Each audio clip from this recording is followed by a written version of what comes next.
Hey there, it's BitV, and welcome to another BitV stream. Thanks for coming out. Ooh, there's an interesting little bit of delay on my headphones this time around. That's weird because normally I wouldn't have any kind of delay and it wouldn't be jamming me at all. Weird. Anyway, yeah, it is Saturday, and I'm going to be playing a little bit more Ace Attorney Investigations, Prosecutor's Path. Boy, I'm not going to be able to survive with that. Here, I'm gonna take those off early. Holy shit. I think the audio is fine. It's been fine for how many freaking streams? But anyways, back to what we were doing. Now, we were finishing up the game, but the last chapters, I feel like they are going to be intense as all hell, just because it took an entire stream to just get through one of the chapters, and it looks like we're starting up on middle part 1.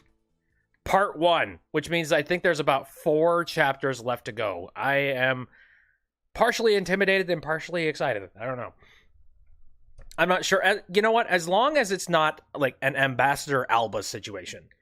Because I don't know if you remember me playing Ace Attorney Investigations and that final little bit of a tussle with Ambassador Alba, that was insane.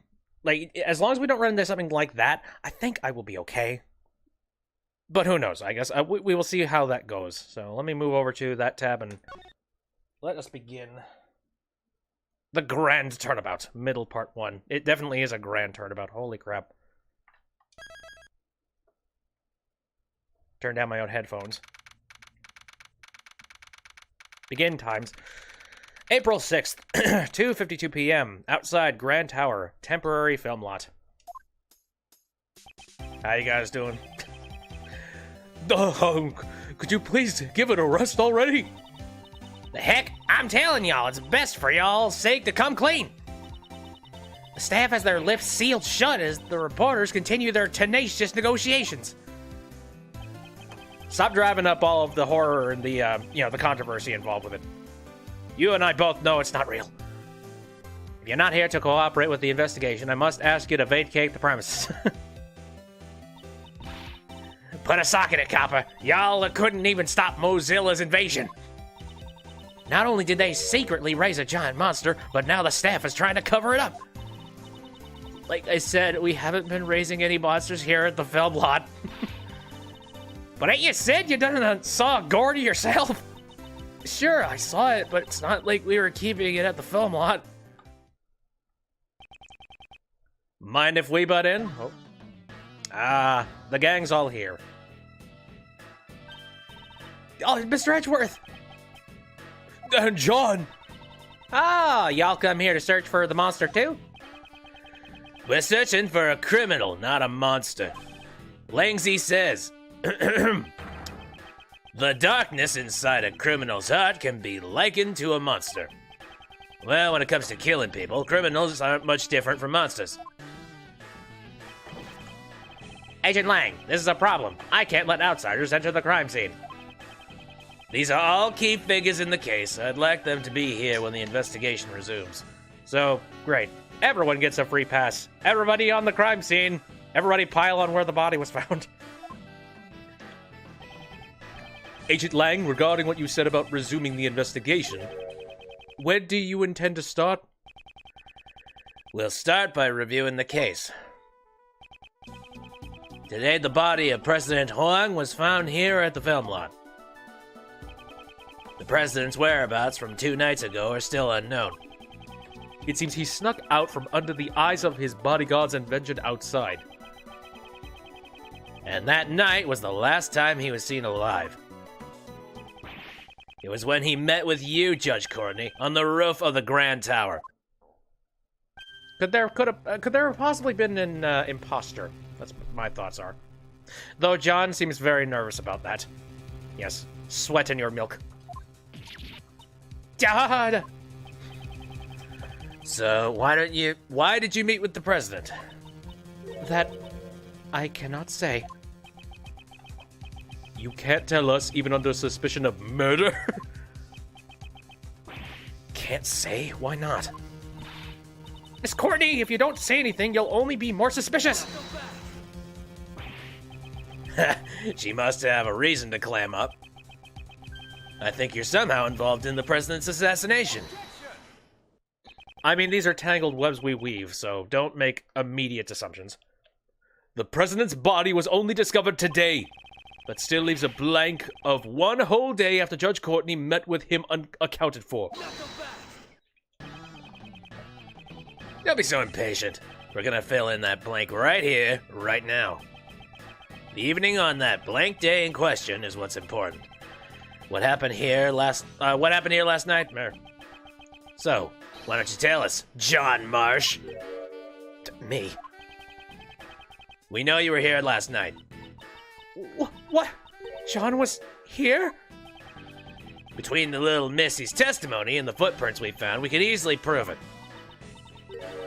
John, you were rehearsing here last night, right? You were spying on me? I'm sorry, I just came to check up on things. You really shouldn't be staying up so late, you know? Mind your own business. He's definitely a spooked one. Oh, especially when Mom's involved. John Marsh, that young lady was worried about you. You will not speak to her like that. Sorry, Mom. How many times have I told you to be more mindful of the way you speak? Is it just me, or does Miss Courtney's personality seem kind of different? She seems to be as strict with her own son as she is with those who violate the law. Yes, because I am the law. Are you listening to me? And earlier as well. And one more thing. Oh, jeez, I feel bad for him. You should always bear that in mind, no matter the occasion. We've been here for about 4 hours and we haven't got anywhere. That'd be great, wouldn't it? Can we get on with the investigation already? Pardon me.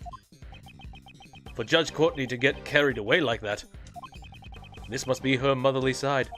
It's a very strict side, holy shit. Agent Lang, do you suspect John? All I want is the truth. Why was the president killed? And I want to know who killed him. I'll do whatever it takes to find out. Seems the president was like family to him. John, would it be alright if we asked you a few questions? Sure, it's fine. I've got nothing to hide anyway. Okay, interrogating what appears to be like an 11 or 12-year-old. Actually, was he 10?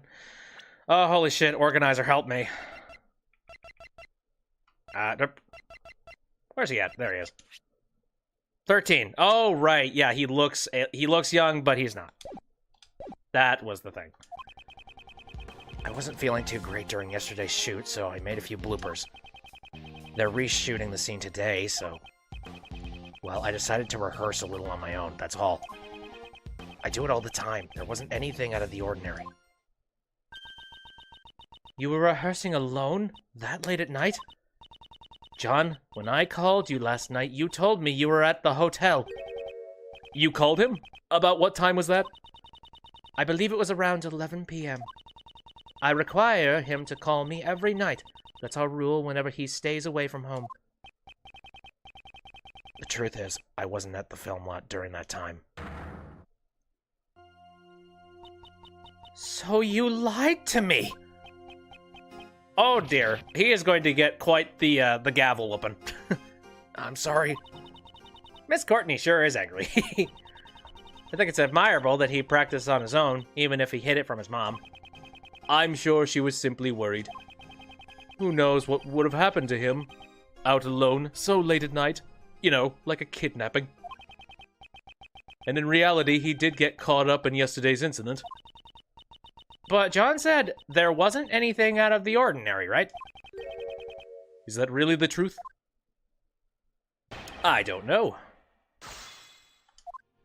Let's see. Well, let's just, like, poke and prod him until he eventually squeals. Like the story. Well, okay, that doesn't really work because that's a pig. He is more of a bull.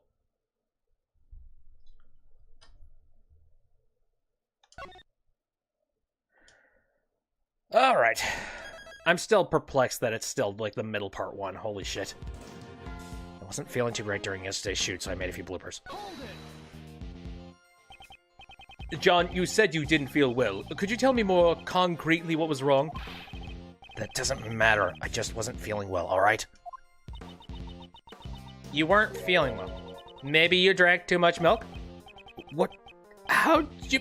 I mean, that's not it. Boy, the second you become lactose intolerant, I feel like your world is over. So he didn't feel well because of his stomach. When I was young, I was told that chewing milk... Wait, the fuck? What? Wait, is that a thing? I was told that chewing milk makes it easier on your stomach. Alright, I guess I didn't grow up in the household you grew up with, but I don't tend to chew my liquids. Here, let me demonstrate.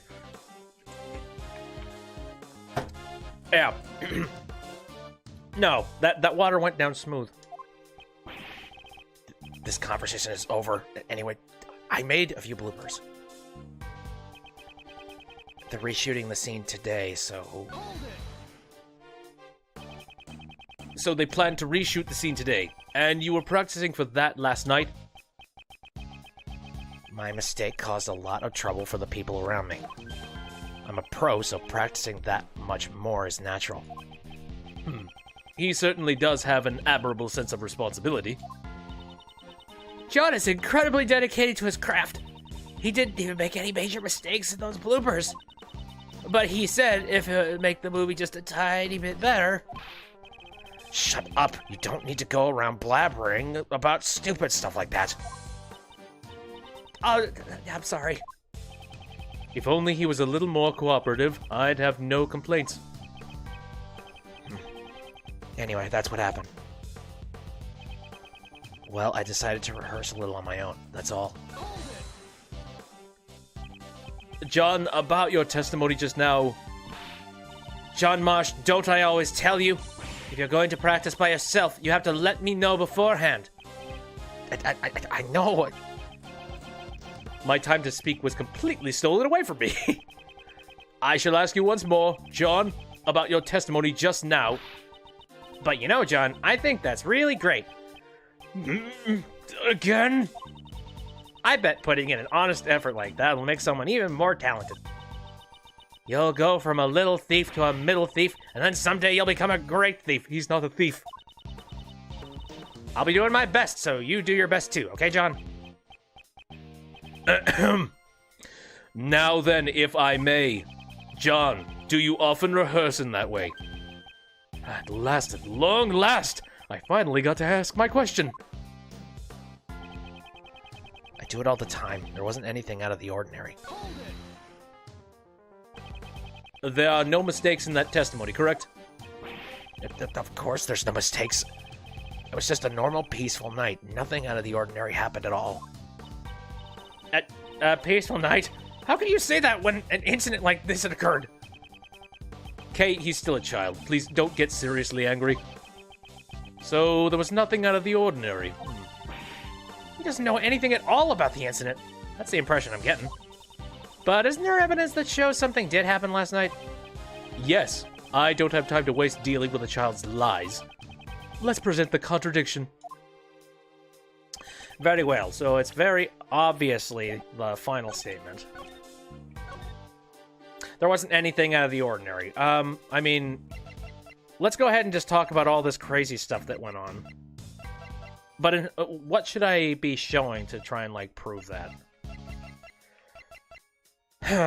It's a good question. A recording of what intercepted from the bug planted on K. That wouldn't be anything. That has everything to do with K. Last testimony. 2 nights ago, the president never passed through the storeroom. No. Practice. Oh, yeah. Recorded last night. Shows John practicing by himself. Monster footprints can be seen. I wonder if maybe the practice video would have the proof. Actually, let me check here. Well, I mean, it's not exactly showing anything out of the ordinary. It's just his practice footage. So, I don't know. I do feel like there's got to be something to do with the incident that would show it, but, I'm gonna try John's practice video. There we go. Okay. I had an inkling, but it wasn't showing anything that happened. There wasn't anything out of the ordinary? That's a lie, isn't it? We have evidence right here. Could that be it? That's right. It's the video you recorded of your performance. Don't show that, it's embarrassing. What? You're telling me you have video from last night? Exactly. And in this video, there's clearly something that is out of the ordinary. Are we talking about the footprint? This is a monster's footprint. Would you say that monster's footprints are commonplace on a film set? If we put them there, but it wasn't. John, why did you conceal this video from us? No reason, really. Again, I'm gonna blame it on shoddy acting and he didn't want anyone to see. Hey, pup, this is no joking matter. You had a reason to hide it, right? John Marsh, answer him clearly. But, Mom... Well? I didn't want anyone to see me rehearsing. Yes, he's got a little stage fright when it comes to, you know, practicing in secret.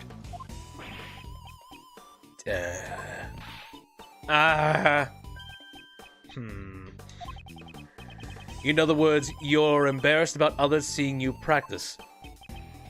Yeah, got a problem with that. You're saying that's why you hid the evidence? John? Quit nagging me. You've already busted me. What more do you want? Yeah, the footprints were there, but I just practiced and headed home. How come you're so calm after finding those footprints? It's a monster, you know? A real-life monster! I thought it was just a part of the set. Besides, there's lots of other weird stuff around here, too. He's suspicious, Chief. This kid's really suspicious. You're right. The smell of a scoop stinks to high heaven. Shut up. We're done talking. I don't know. He knows the movie in and out, so I feel like he would have thought that maybe why would he think that those footprints were a part of the movie set? I feel like it's just him trying to come up with an excuse. We're not done here yet. What now? The monster's footprints weren't the only unusual things that happened last night. Besides the monster's footprints, what other unusual thing happened last night? Alright, well, since we've covered the footprints, what portion of this would, Well, I mean, the other unusual thing is the fact that a person's dead. I mean, you know. Screw it. This shows what happened here yesterday. Oops. And just what exactly does it show? You don't understand, do you? You are still a child, after all. I don't need some guy who's less intelligent than a child telling me that. Shit! It seems that wasn't it. Let's review what happened here last night one more time. Yes, I won't let this child make a fool of me any longer. Why are you getting so worked up about that? Anyways, just what was it that happened last night? Right, oopsies. So, let's talk about that again. Security camera photo, Judge Courtney. Oh, well, no, that happened a day before. So that would not have anything to do with it. The original Mozilla design. Last night, it likely fell from the studio roof. That's another thing that happened that was unusual. There we go. A monster's head fell from the roof of that building. Surely you must have known about that. I don't know anything about it. Is that true? I told you I just practiced a bit and then I went back. I don't know anything about Mozilla's head falling or anything like that. Or do you have evidence to show that I know something? There certainly isn't any evidence of that. It's also possible that it fell after John had already gone back. If there's no evidence, then, like I said, we're done talking. Seems that John doesn't really want to talk about last night. Could he be hiding something after all? Great, so hopefully he's not really good at playing chess. Oh. Wait up. Hey, Agent Lang. It's as I thought. Thank you, Mr. Prosecutor. This video backs up my logic. Is there something in the video that's related to the case? Yeah. Take a good hard look at the monster costume in the top left. It's open. It's also on the conveyor. I'm not sure where you're going with this. The Mozilla costume? Try comparing it with the one over there right now. I don't see the zipper, so... looks like it's just hanging there limply, though. And the zipper on its back is zipped up tightly. So something's inside the costume. Uh-oh. Zipper on its back? What? This discrepancy is... Yeah, the difference is plain to see. In the video, the zipper is clearly open. That's right. Someone was inside. What? Mr. Powers, is the costume zipper usually... It's always zipped up tightly when it's not in use, sir. Mr. Prosecutor, do you remember my logic from before? 2 nights ago, Courtney pushed the president off the roof and killed him. Afterwards, she snuck into the film lot to hide the body. In here? Wouldn't it be easy to hide a body in a costume or behind all this equipment? Then all she had to do last night was retrieve the body. Oh, so that's your game. So then why was the body taken out of the costume and put on the floor? Whatever, I'm sure you have an excuse for that, too. You're saying the body was hidden inside the costume? Yeah, that's right. Judge Courtney, 2 nights ago you pushed the president off the roof of the tower. You then hid the body inside the monster's costume. I did no such thing. Say what you want, but you're the only one who could have done it. That should have already been proven impossible. The film lot was locked at the time. Judge Courtney could not have entered this place. She can fly. Well, I mean... And what if there was an accomplice? What? I'll tell you my reasoning, so listen up. Okay. Oh, piss off. Piss you guys. When the president was pushed off the roof, John was waiting at the film lot. If John was an accomplice, the problem with the locks would be resolved. The two of them then hid the president's body inside that monster costume over there. Why was that sectioned off as its own separate thing? However, you think this crime had such an elaborate plan? To take the life of a nation's president? An elaborate plan is to be expected, don't you think? John would never take part in such a crime. You're the one being suspected. Your words don't carry much weight. I wouldn't think these two had sufficient motive for something like this, though. Well, maybe they had a motive that we didn't know about. You were the last one to meet with the president, and you're still keeping the details secret. Don't you think it's only natural that you're being suspected? I mean, it's a good question. I'm sure this has got some ridiculous thing involved with Interpol. I'm sure we'll figure it out at some point along the line. We have like 4 chapters to go, so holy shit, we have time. Judge Courtney, is there no way for you to tell us your secret? My apologies. I just cannot, no matter what. However, when the time I can talk about it comes, I will surely let you know. So, if you could please... Believe you? Is that what you wanted to say? That's what all criminals say. And you, pup, if you've got an explanation, hurry up and spill it out. Spit it out, rather.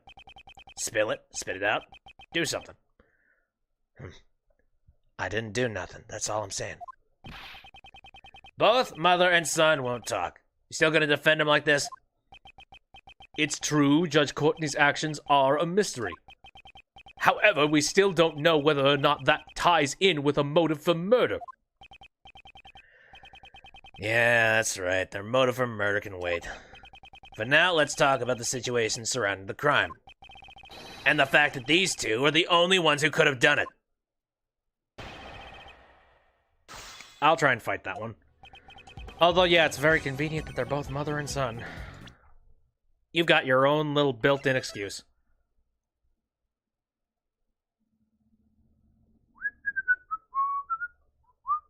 There we go.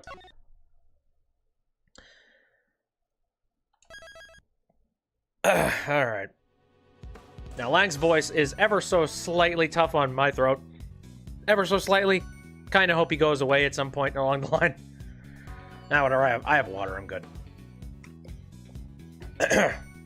When the president was pushed off the roof, John was waiting at the film lot. Agent Lang, don't tell me you're saying John was an accomplice. John still looks like a grade school kid. He's even got a kitty backpack to boot. How could he be an accomplice? There's just no way. Like I said, John's already in middle school, and the backpack is a part of his costume. Semantics, he still wears it. Langsy says, no matter how young the cub, never pity an ungrateful pup. He may be a little brat, but a villain deserves no mercy. So Mr. Langsy didn't make any allowances for age. Mr. Prosecutor, you're not just defending him because he's a pup, are you? Of course, that was never my intention. I shall present suitable evidence in due course. Oh, I'm looking forward to it. My logic's just getting started. If John was an accomplice, the problem with that lock would be resolved. How would that resolve the problem? I figured you'd ask that, Mr. Prosecutor, but you know, it's actually quite simple. Listen up. First, that woman pushes the president off the roof. She pushes him off. Then that brat who knew the combination for the lock unlocks the film lot. I see, the combination unlocks the brat. Okay, it's the opposite. That's all it takes. With this, the problem of the lock is solved. Your theory that she couldn't get in because she didn't know the combination no longer flies. Regarding the lock, that certainly is a plausible explanation. Agent Lang, thank you for your clear explanation. Please, continue with what you were saying before. If you're gonna give up, you better do it now. The two of them hid the president's body. Supposing those two were accomplices, why would they have needed to leave the body hanging there for an entire day? Why don't you give it a rest and take a good hard look at reality? Thanks to their trickery, our investigation has been confused up until now. Doesn't that about answer your question? Got it. Those two hid the body. Again, but why? And why is it outside of the costume now? Why? Who took it out? Why? For what reasons? Inside that monster costume over there. In the video, we cannot see the inside of the costume, so can you really say for certain that the body was placed inside? Yeah, I'll give you that much. In that case, why don't we try examining it? The inside of that costume. There might be some traces left inside. Mr. Powers, may we examine the inside of the costume? Oh, sure, go ahead. But it might be kind of stinky since I sweat a lot in there. Oh, what in the ever... Oh, is that a whole bunch of the dust and all the debris? Cool. Just a little bit more evidence on my, on my head. This is incredibly dirty. That's strange. We always make sure to clean it after using it, so that the sweat doesn't damage the costume. Isn't it just proof that someone besides you used the costume? I'd say that dirt from the body probably got into the costume. The president's body did fall on top of the monster's footprint. That must be where the dirt came from. Are you satisfied now? There's dirt inside the costume. It must have gotten there when the body was hidden inside. Well, that's interesting because we've got a couple of different cases of dirt being in random places. So dirt got into the costume when the body was hidden inside. Wouldn't that mean that the dirt was transferred from the body?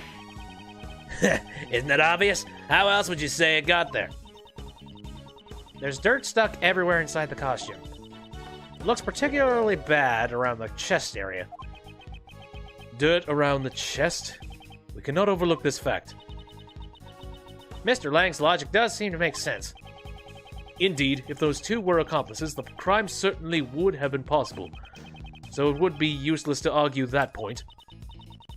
In that case, what should we do? Firstly, we should have Agent Lang explain his reasoning in more detail. Let's draw out more information. Well, I think we've already gone and done that at this point. Dirt inside the costume. It must have gotten there when the body was hidden inside. You know, I don't really want to present this. Where was the, Here, let me see here.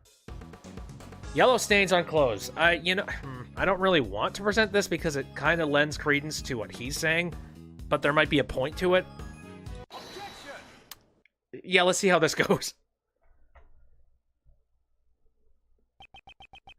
Dirt got onto the costume when the body was hidden inside it. Is that really the case? You have a problem with that? There's a fair amount of dirt inside the front of the costume. Yeah, that is a lot of dirt. However, I would like you to focus on the state of the body is in. It's lying on top of the dirt, and yet there's no dirt on the front of the body. If the body really was inside the costume, then it's strange that the front of the body isn't stained with more dirt! That seems picky. I don't know, are you an expert on dirt? Well then, how would you explain it? How did the dirt get inside the costume? From the video footage, it's very likely that someone was inside the costume. But just who could it have been? Where have I seen this? What's the matter, Kay? I just feel like I remember seeing something that looked like this dirt somewhere before. But where was it? There were these bits of gray fragments mixed in with the dirt. Gray fragments? There does seem to be something other than normal dirt mixed into it. Something must have gotten stuck to it, and lots of it, I might add. Something got stuck to it. This may merit a closer look. Where did we see dirt that looked like where it stuck on the inside of the costume? Alright, well, again, we found a whole lot of it on the body, but... The funny thing is that this thing has a whole bunch of dirt and specks on it. So, this would be something separate. This dirt has some gray bits mixed into it. What of it? We found an item belonging to a certain man that was covered in the same type of dirt. That is to say, these gloves. Those dirt stains certainly look the same. But tell me, just what exactly is this gray substance? This gray substance is plastic, concrete, paint.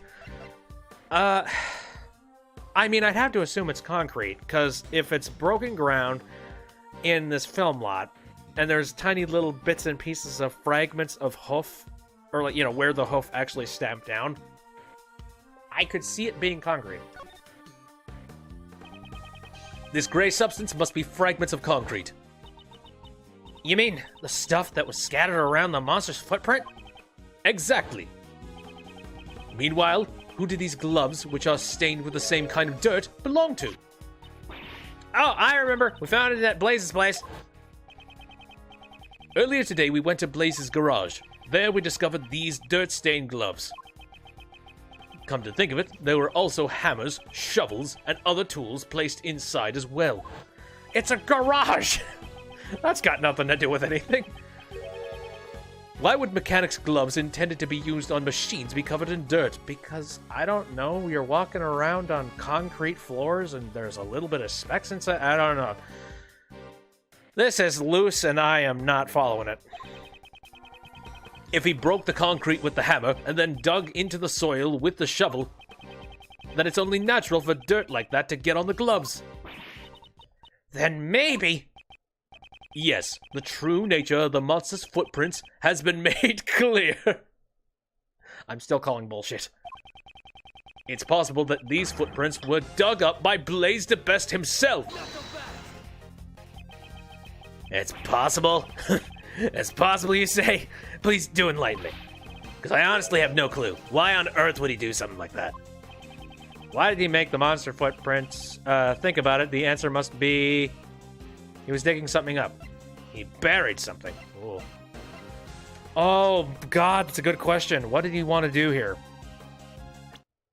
I'm going to save... is there a point? You know what? No, there's no point in saving. One of these is correct. And if I get the... I mean, I got a lot of health. Well, let me think through this.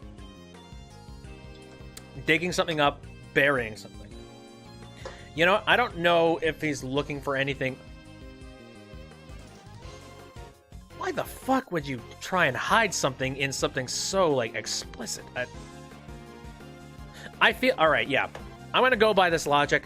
Why in the ever-loving shit would you go and try and bury a murder weapon or something to that degree in somewhere that noteworthy that would be a movie set? Why would you break ground? Why would you break concrete and try and bury something? I don't think you are hiding anything at that stage. I think you're looking for something. Yo, yo, yo, look at my teeth. What teeth? I don't know. Whose teeth? Where teeth? Are we talking about the amazing teeth on Lang? It's possible he was digging something up. It probably went something like this. What did you miss? We interrogated the boy, and now we're getting our ass chewed by Lang. Last night at this spot, there was something that Blaze needed to dig up. For that reason, he broke the lock on the back door and sneaked into the film lot. Using the hammer and shovel, he set to work.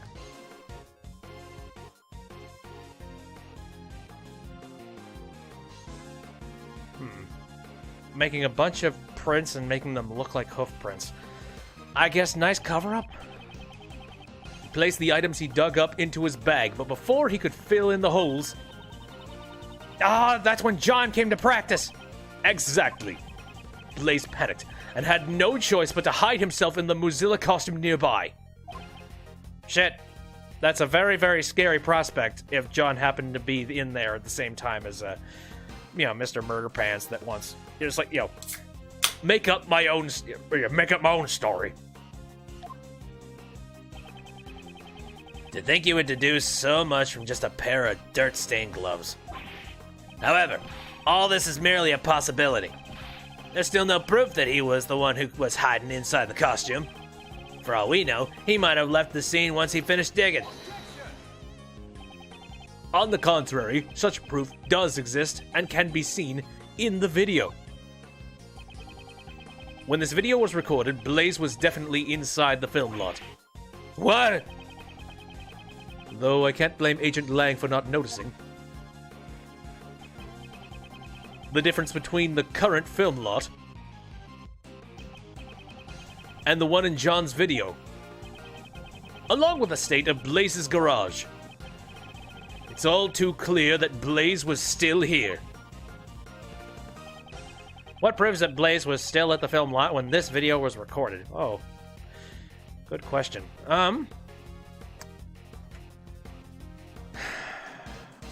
What would it be? I don't know. Is it the prints of them? I guess the only thing I could possibly think is the prints of themselves being there, because he would have covered them up, right? Or maybe I'm, Also, what even the ever-loving heck is... Oh, wait. Is that a bag that was inside of his garage? Maybe. I'm trying to think back. I don't remember if I saw it or not. Yeah, I'm gonna test. I'm gonna see that. Oh, apparently it's right. This bag placed near the costume. There was an identical one inside Blaze's garage. First the dirt on the gloves and now the bag. Seems there is a connection. Right. One thing is a coincidence. You have two things, now you have a pattern. And that's my proof. Blaze was inside the costume. Ergo, the president's body could not have been hidden inside it. Maybe later? I don't know. Seems I was able to refute Agent Lang's reasoning. But for how long? Someone needs to go investigate Blaze's house right away, pal! We need to know what was inside that bag. Yes, sir. I was just about to say, who is the bastard that said it? Who is stopping the show? Y'all pipe down and listen up. Y'all been just saying whatever works best for you. And the noisy one returns. That there's the footprints of the mighty Mozilla. They ain't just some random holes dug up by that old coat. I believe the true nature of these footprints has already been proven quite logically. Logic, I ain't buying it. Lotta go swim in Gourd Lake without a life vest. Damn. I mean, I hate her, but I don't think... Well, I don't know. I feel like Lotta would actually be a very, very good swimmer. Maybe not enough to pass over Gourd Lake, but... Say what you want, but I know what I saw, and I saw Mozilla. Is she referring to how she saw Mozilla out the window of the Grand Tower? Preposterous. Upon our journalist souls, we ain't having none of it. That statement is an insult to journalists everywhere. Yes, more slang, more urban dictionary. Nicole's fine. I mean, separate the two soul sisters and I think we'll be fine. Ah, that's right. There's more to them monsters than just those footprints. I remember hearing that Sonny over there was seeing with the monster earlier. I reckon that gal over there said she witnessed it herself. You find Nicole charming. At very least, it's a lot less conspiracy theories. When these two are together, all meaningful talk grinds to a halt. If we only knew just what the monster really was, I think those two would quiet down. Mr. Edgeworth, isn't there anything you can do? The monster's true identity. We don't have much choice. Let's see what we can do. We're really gonna be wasting this much shit. And this much time on these bastards. Isn't there something y'all ain't telling us about the monster? Nicole, ask him. Ask him right now. Please settle down.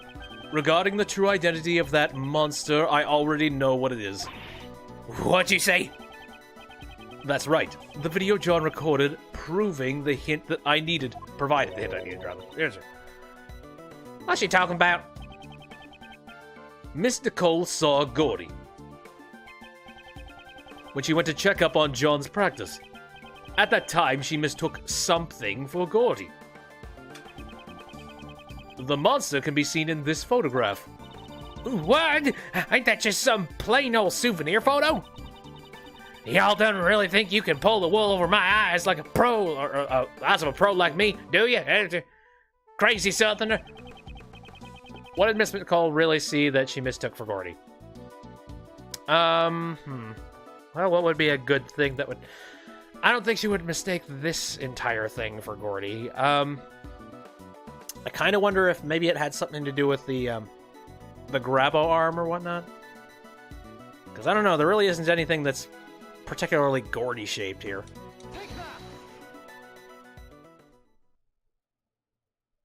Yes, I think so. Naturally, Gordy's true identity was... this camera crane. What? The video John recorded was shot from fairly high up. A shot from this position would be impossible without a camera crane.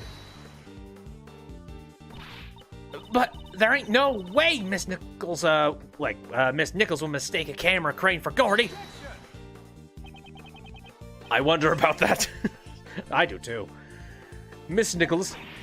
Yes? Earlier you said the prescription for your glasses didn't match your eyesight anymore, correct? Yes, lately it seems like my eyesight has suddenly gotten a lot worse. So you would say that you were able to see Gordy very clearly in the dark? That's right, his silhouette was all I could make out. But remember what Miss Nichols said?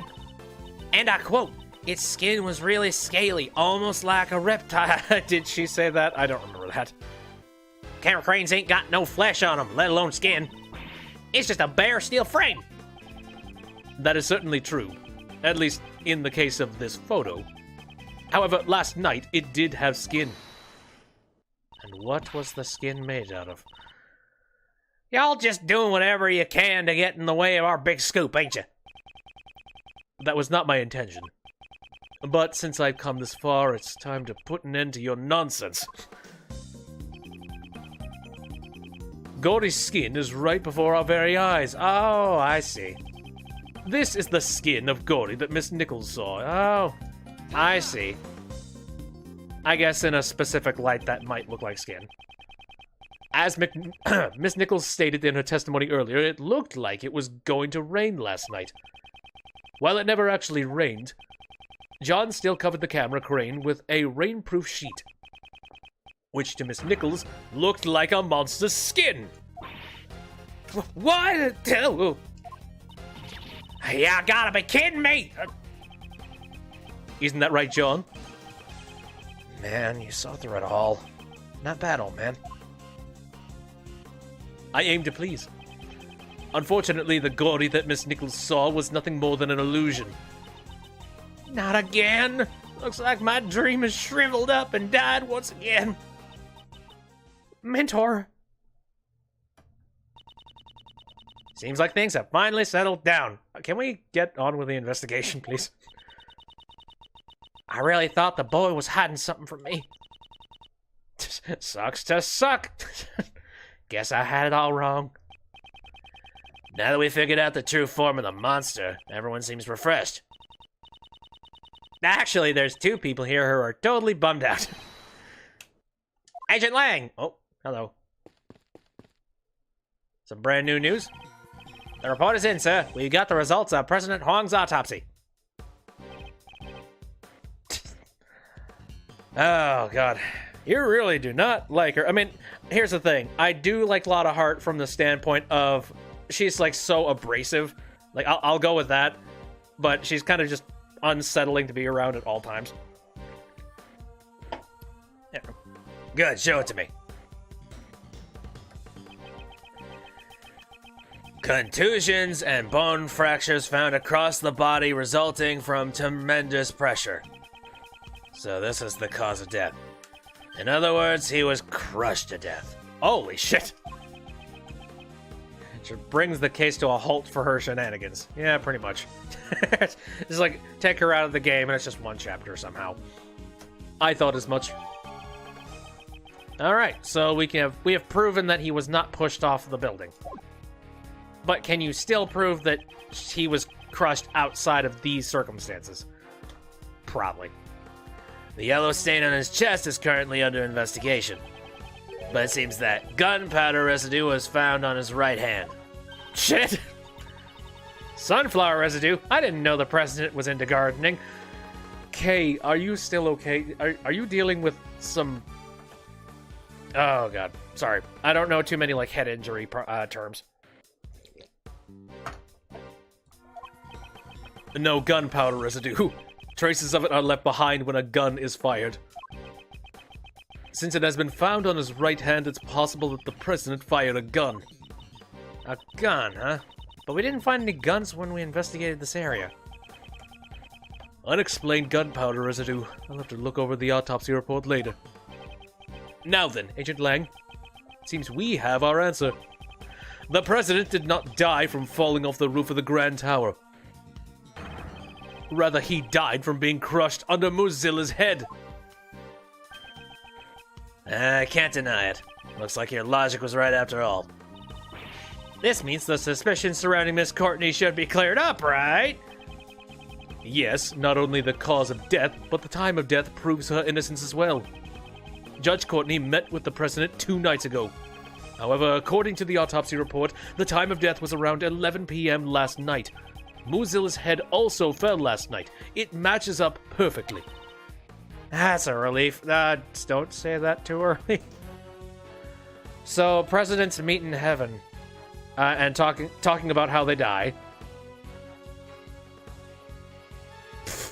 Lincoln said, "I was shot."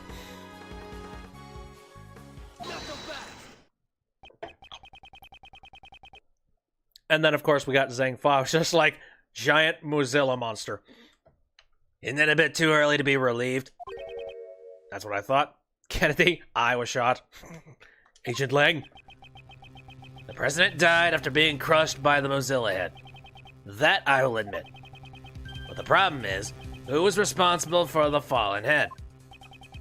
Musila's head fell last night, and last night the one who was at the film lot was... Uh-oh. What are you saying? Surely you're not implying... That's right. You killed him, didn't you? John Marsh. I don't know, he seems to be sweating a whole lot. Also, his milk is sweating. You might want to put that in the fridge. Yeah, Wong. I was crushed by a movie prop. That pup is hiding something. He was at the scene where the body was discovered last night.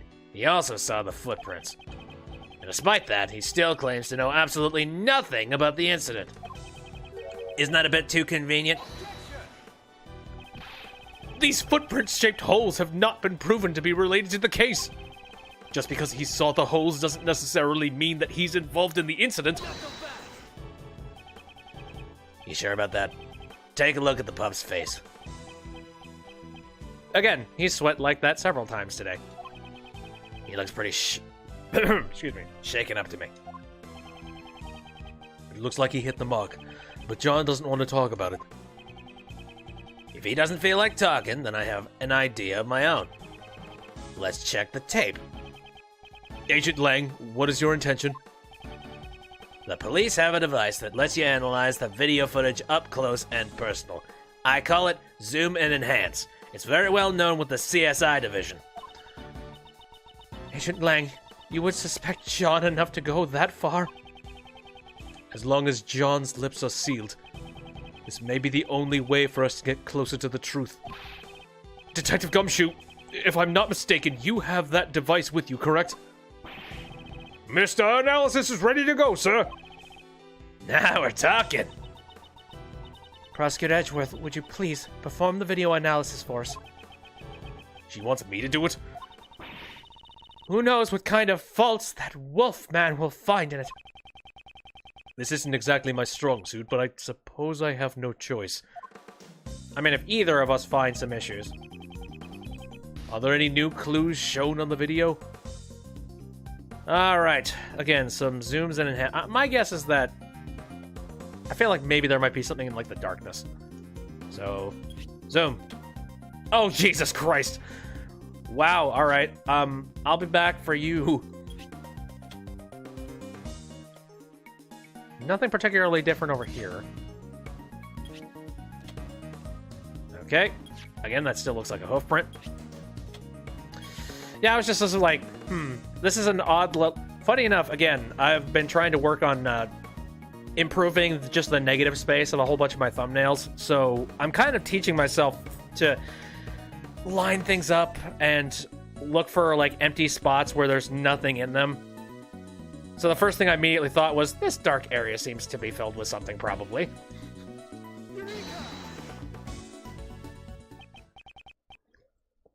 This is the most muscular man in the world! What's the matter? I want to see too. Dick! Yeah, I know, right? Hey, what's wrong? Show it to me. Prosecutor Edgeworth, I request you submit the evidence to the court. Please, take a look at the top right corner of the zoomed-in video. This person is magnificent! Sorry. The president! How? Wait. Oh, jeez. Again, he must be sucking it in. Impossible! No way. Seems we finally found it at last. The evidence that points to the true killer. This video places John at a major disadvantage. You're wrong. That's not right. I didn't know anything about this. That's not gonna cut it. It's clear that you and the victim were together at the same place where his body was later found. John Marsh, there's no doubt you killed the president. No, this can't be. Why would you? John, please don't tell me. Did you really kill the president? This is an interesting conversation to have to your mother. Mr. Edgeworth, is this really decisive evidence? Mr. Prosecutor, looks like even you can't object to this. That pup said he didn't know anything, right? And yet the president's right here in this video. Oh boy. John, what are you hiding? John, please tell us the truth. The truth is, it's all my fault. Oh, please no. John Marsh, what did you do? Mozilla's head falling was all my fault.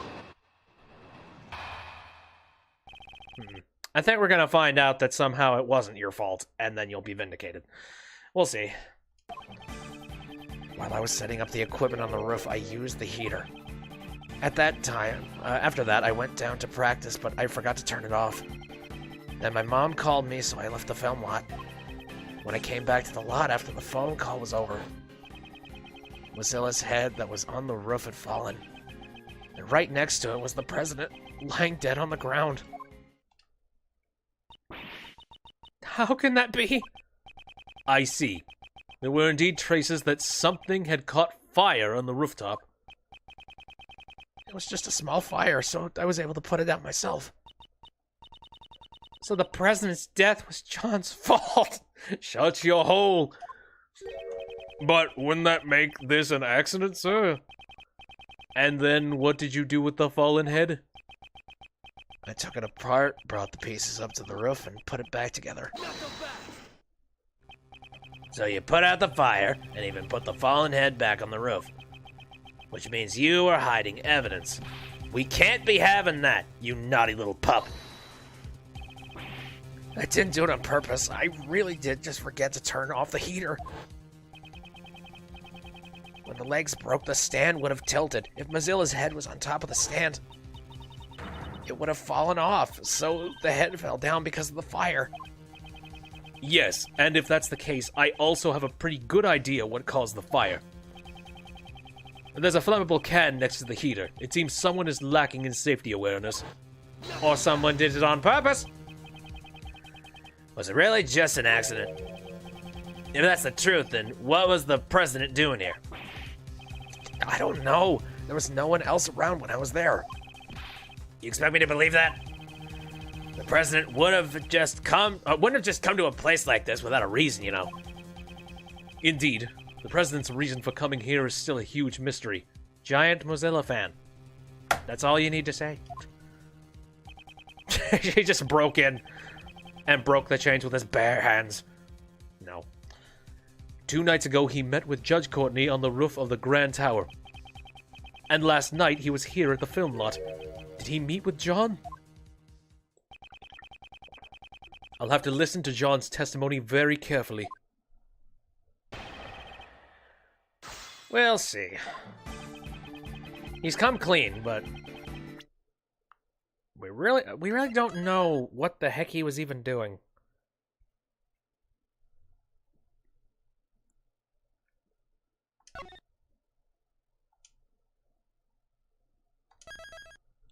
So, let's see.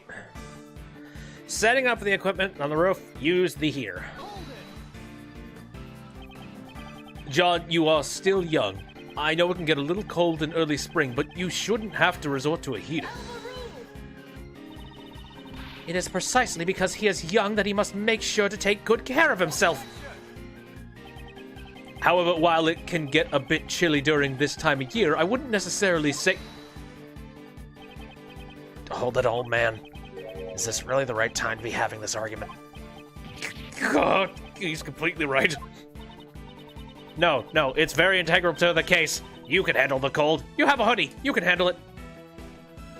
John, you did well to get the better of Mr. Edgeworth, but please mind your language. Let's not forget that he got the better of you too, Your Honor. I know, Mom. So, where was I? After that, I went down to practice, but I forgot to turn it off. You forgot to turn off the heater. You didn't check it before leaving the roof? I meant to turn it off, but I was too focused on practicing, so... Oh, come on, everyone forgets stuff like that sometimes. Yeah, I gotcha. I forget small things like that all the time, too. Like sometimes, I'll forget to turn off the AC or the lights in Mr. Edgeworth's office. Or I'll jump off the ladder for his bookshelf or leave prank calls on his answering machine. You are a menace. But forgetting to turn off the heater is really dangerous, so you gotta be careful. Some of those things had nothing to do with forgetfulness. John, please continue. Looks like you got it rough too, old man. Well, back to my story. Then my mom called me, so I left the film lot. It was late at night and at the film lot, and not a single member of the film crew was around. So then, why did you have to leave the premises in order to answer the phone call? I totally forgot about the phone call thing, so I kinda panicked. If I didn't answer it fast, I would have been busted for leaving the hotel without permission. In that case, why didn't you just answer it here? Because I was rehearsing. All the cameras and mics were on. If I talked here, every last word I said to Mom would have been caught on camera. So he was embarrassed that the conversation with his mother would be recorded. Ha ha ha!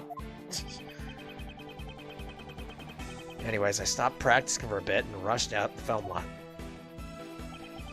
When I came back to the lot after the phone call was over... In that phone call, you lied and said you were at the hotel, correct? Why didn't you tell your mom that you were rehearsing? If I told her that, she would have called the hotel and made them send me a taxi or something. Of course I would have! A child alone on the streets at that time of night? What sort of parent would allow their child to be in such a dangerous situation? I guess kids just don't understand how their parents feel. Goes both ways, Mr. Edgeworth. Indeed. Now then, John, please tell us about what happened after the phone call. Oh, yeah, of course.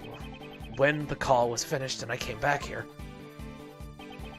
Lucilla's head that was on the roof had fallen. Was there any indication that the head was about to fall? I don't know. I was focused on my rehearsal. So you forgot to turn off the heater, which led to a fire on the roof. I would think you should have at least heard something. Heard something? Oh, I was wearing headphones, so... Headphones? Listening to the movie soundtrack helped me get into the scene. I had it on full blast, that's why I didn't hear anything. And yet you noticed your mother's incoming call? I had my phone on vibrate, old man. That's how I noticed. Anyways, the head had fallen. And right next to it was the president, lying dead on the ground. That sucker must have rolled. What was the state of the body? I didn't get a good look because it was dark. Dang. He's suddenly become as quiet as a mouse. I guess John doesn't really want to remember anything about the body. Is that the only reason why he's gone so quiet? Should I press him for more details? Yep. Always press more. I mean, what kind of penalty is going to happen? You didn't get a good look, then how did you know he was dead? That's... well, He's clearly shaken. He must be hiding something. Wouldn't you normally call for help if you see someone collapsed on the ground? However, you did nothing of the sort. But he was already dead. Is that so? You seem quite certain that the president was already dead. Now, is there a reason for that, I wonder? The guy was collapsed on the ground, and right next to him was the fallen monster's head. I'm not stupid. It wasn't hard to imagine what happened. You can imagine whatever you want, but there was no way for you to know that he was dead. You actually checked to make sure the president was dead, didn't you? Yeah, that's right. I was scared, but I got up close to the body and checked to see if he was breathing. I thought as much. However, why would he hide that? There must be a reason. Please, tell me the state of the body at the time. At first, I didn't know he was dead. I would have realized sooner if there had been any blood, but there wasn't a single drop and his clothes were completely spotless. Hello! Either way, he wasn't breathing. Ooh, playing Mega Man 5. Fun. I'm trying to remember if I ever played Mega Man 5. I think I played like 2 through 4. Actually, yep, 2 through 4. I skipped on the first one.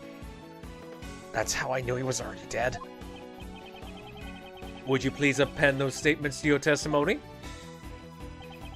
I didn't know right away that he was dead. There was no blood and his clothes were spotless. Really? Crushed to death. Time of death. And then all that stuff. Well, wait a minute. Was there some specifics about the dirt on here at one point? I think the, yeah, I think the autopsy was added at one point. And there's the IS-7 incident documents. Yeah, again, I seem to recall that, yeah, there's some, like, dirt and shit on him. Spotless? Really? I don't think so. His clothes were spotless. Yeah, that's right. You got a problem with it, old man? John, it is painfully obvious that you are desperately trying to hide something from me. What are you going on about? I'm not hiding anything. You are hiding something about this yellow stain on the president's clothes, correct? At least he can do some fun flips. Why did you leave it entirely out of your testimony? The fact that you made no mention of it only serves to cast more suspicion upon yourself. That's because I hope you have a convincing explanation. Oh, get out of the way, Courtney. I'm trying to grill your son. I'm trying to get him into juvenile hall. Or, I don't even know if... I feel like they would just skip the middleman at that stage. Judge Courtney. Allow me to explain. Why are you... The yellow stain left on the president's chest is almost certainly lion lily pollen. Lion lily? When I met with the president on the roof of the Grand Tower 2 nights ago, I brought him a bouquet of lion lilies. Lion lilies are beautiful flowers with stunning gold petals. Some of the pollen from the lilies must have gotten on the president's suit. But... I didn't see any lilies in the security footage, though. They were simply obscured by the president's body. Why did you bring a bouquet? That... I cannot say. Interesting. I feel like there's some kind of a scandal happening here. Hey, you're keeping way too many secrets. You won't tell us why you met with the president or the reason you brought him flowers. My apologies. However, I did give him the bouquet. That much is true. But when the president's body was discovered, we didn't find any flowers. I honestly don't know how that could be. Hey, Miss Judge. All your answers have been too vague. You can't say this, and you don't know that. Do you accept flimsy testimony like that in your trials? Hey, cut it out. John! I threw the flowers away. You threw them away? So, there were flowers near the body when you found it? Yeah, that's right. They were right on top of the president's body. They'd been crushed as flat as pancakes, though.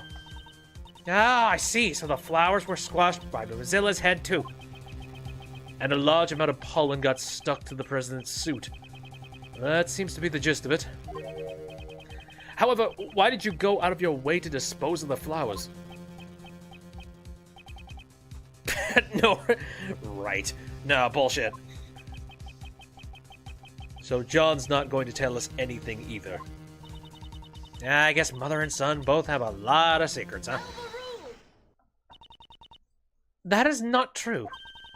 At the very least, I can tell you why John threw away those flowers. Ah.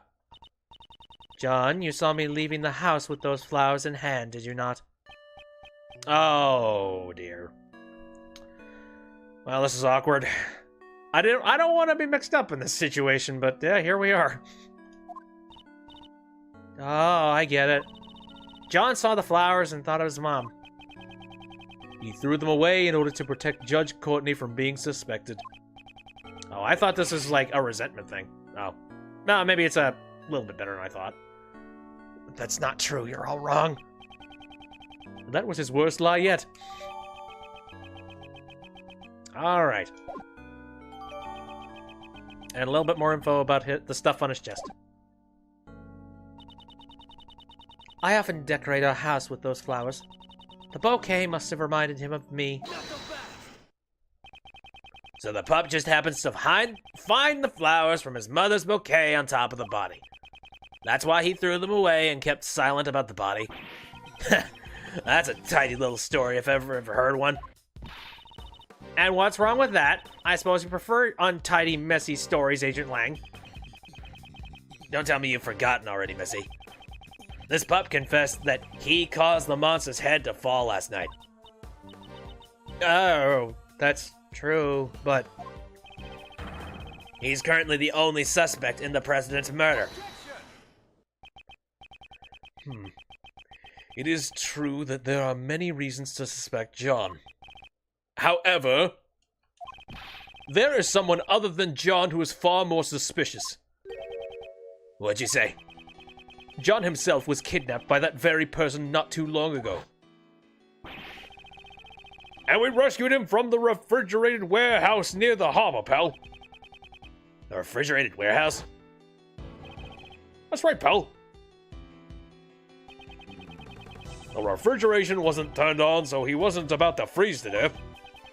But if he hadn't yelled out for help, we would have never found him. Once the sleeping drugs wore off, he was finally able to call out for help. Sleeping drugs, If I recall correctly, when you were kidnapped... That's right! There was a bottle lying on the floor of the refrigerated warehouse. I think it was the same thing that was used on me not long ago. That sleepy stuff. It's super powerful.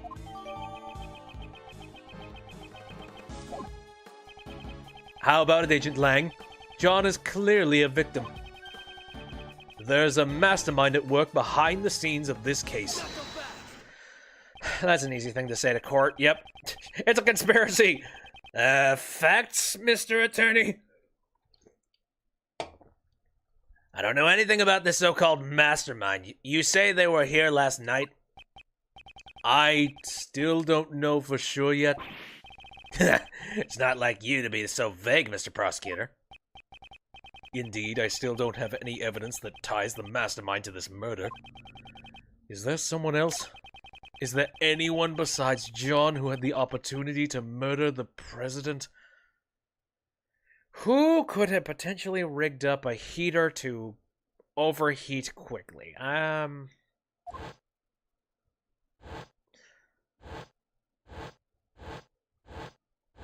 mean, we got somebody on the hook for some crimes already. Maybe we can do it again. That's it. As I thought. In the end, that pup is our only suspect. Isn't there one more suspect, Agent Lang? What's this? Didn't we prove it earlier? Last night, there was one more person here. Blaze the best. You're saying he's the one who did it? Last night, John was not alone. Blaze the Best was here too. Shouldn't we consider him to be a new suspect?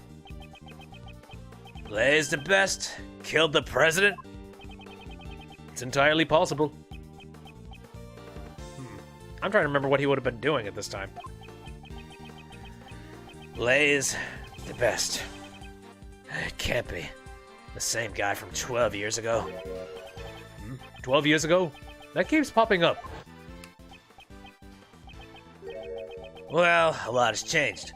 It all happened over 12 years ago. Back then, he and my old man were close friends, and our clan protected the president's life. Lang, don't tell me you're the one from 12 years ago. You got it. Ain't this nice? Now you're finally going to prison, where you belong. 12 years is a long time coming for a suspended sentence. Don't you agree? Agent Lang, what happened 12 years ago? Nothing that concerns you.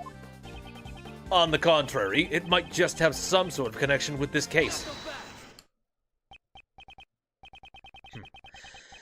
Then I suppose you have some proof, Mr. Prosecutor. I don't know. I'm not sure if I have proof. Give me a moment. Let's see. I mean, I do have some files of a case that happened previously, so maybe that has something to do with it. But just for safety's sake, I'm going to put down a safety net. Show me the evidence that there's a connection between this case and the one 12 years ago. Evidence, you say? If you don't have any evidence, then there's no point in talking about it. Is there any evidence that connects this case with what happened 12 years ago? Give me a moment. Huh. Agent Lang, could you take a look at this? Oh, dang. It has nothing to do with this, does it? Mr. Prosecutor, get that thing out of my face. Langzi says, the sun sets fast in Zangfa. We don't have time to waste looking at your useless junk. But it happened 12 years ago. Funny enough, this looks like there's some kind of a controversy, maybe involving Mozilla, 12 years ago. Is there anything? Okay. I'm almost certain there is a connection between Knightley and Dogan. Dogan's chess partner who identified never.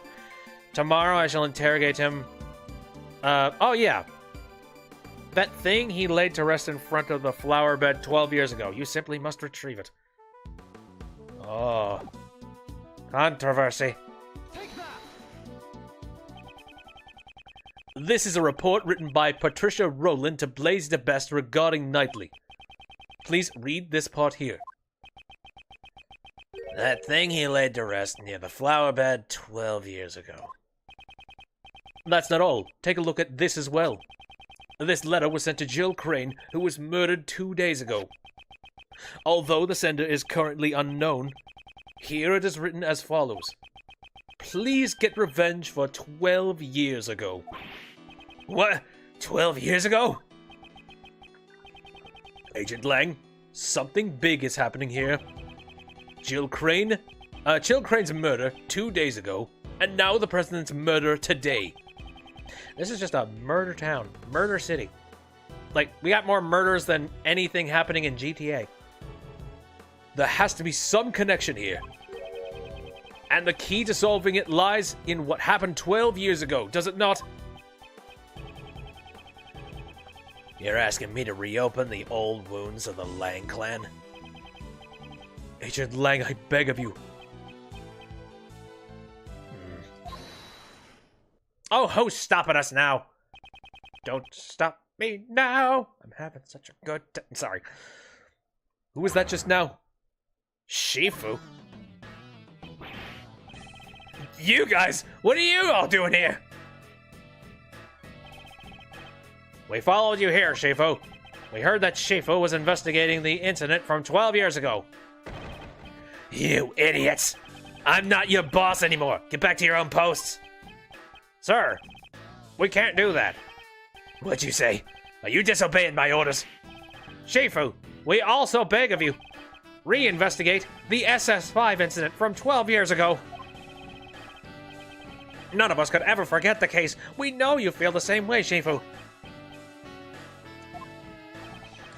Agent Lang, even your former subordinates desire to reinvestigate the case. And you think you can solve the mystery of that case? Perhaps I can, with your help. I got it. I accept your invitation. Shifu! Shifu! Shifu! Now then. With that decided, I guess it's my turn to shine. Okay? We're investigating a case from the past, right? And guess what the best tool for that is? The Little Mr. Thief. Right!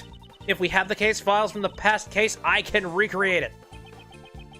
Unfortunately, I don't have the case files. Damn it! What do you mean? Access to those case files is restricted. It's been treated as highly classified information. Why is that? I don't know. It seems like there were a lot of things that they wanted to keep hidden. Even what I know is limited to what was published in the newspapers back then. Ah, yes. So bottlenecked so nobody knows the whole story. Good. That will not be a problem. In any case, please tell us what you know. Sure.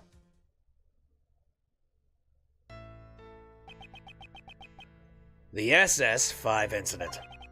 The incident occurred on a winter day 12 years ago. It was the 10th of February.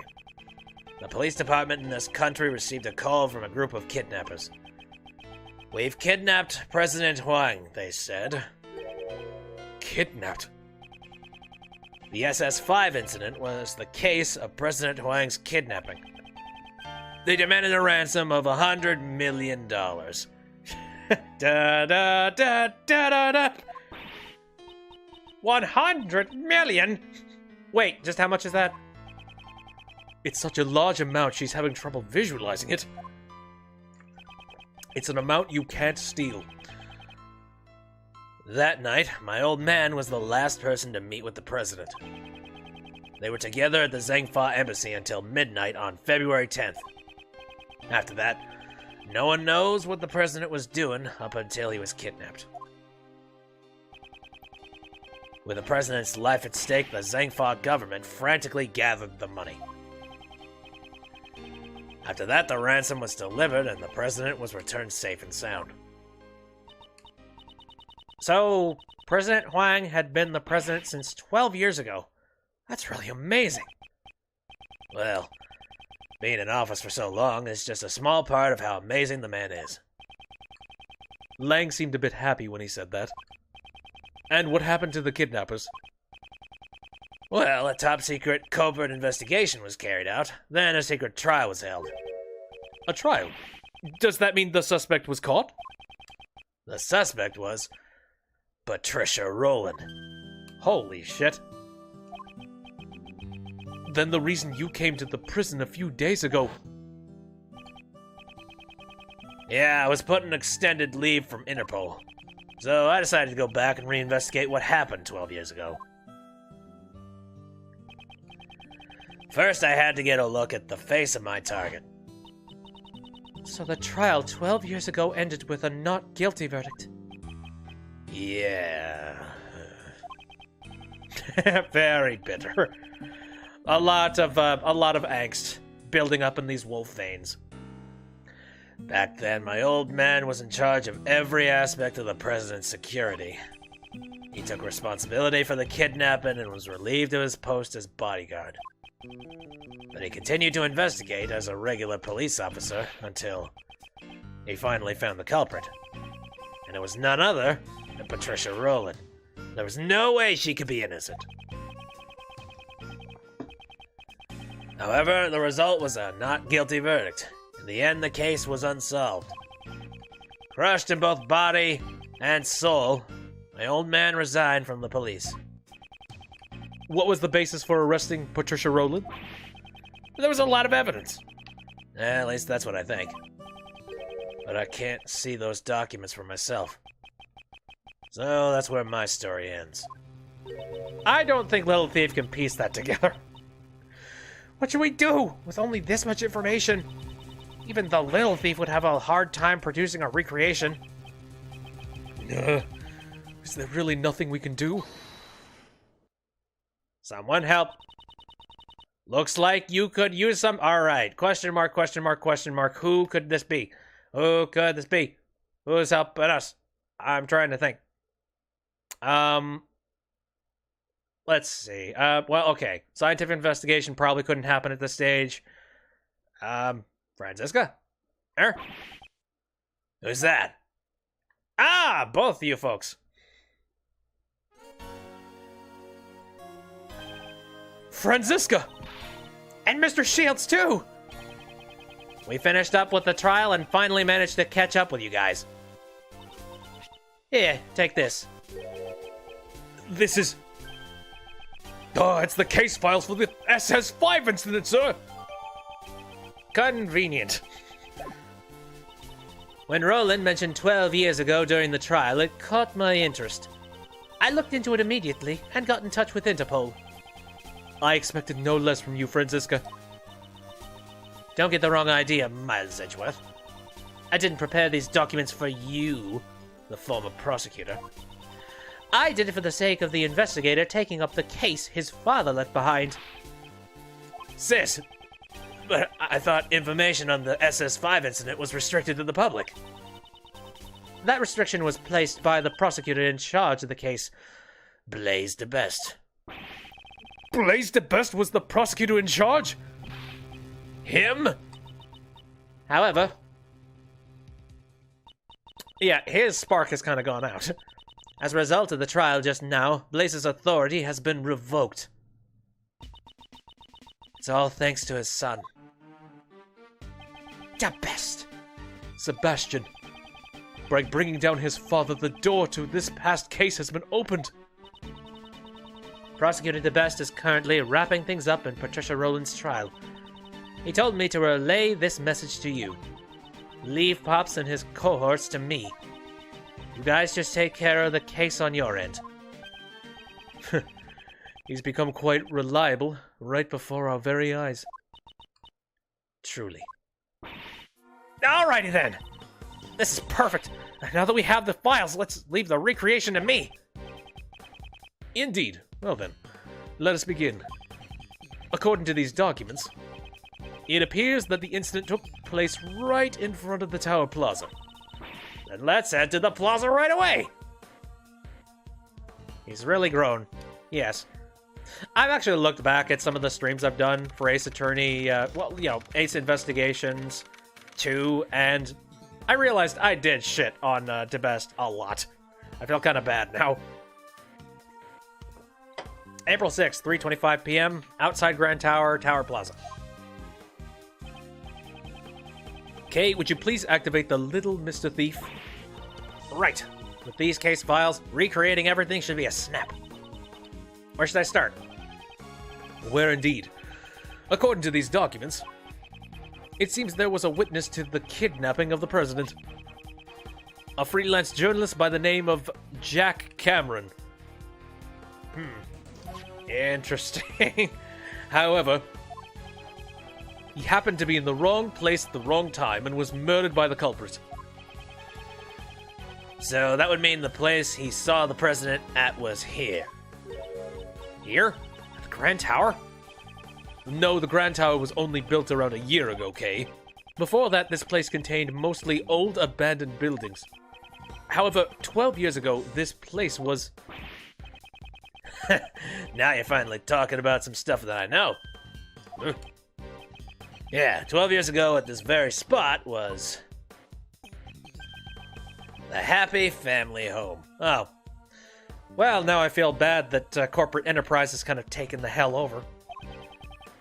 What's that, Paul? It was a place where children who had lost their parents could live. To put it simply, it was an orphanage. Again, it was bulldozed for the sake of building a giant monstrosity. So the president was kidnapped at that orphanage. Holy hell.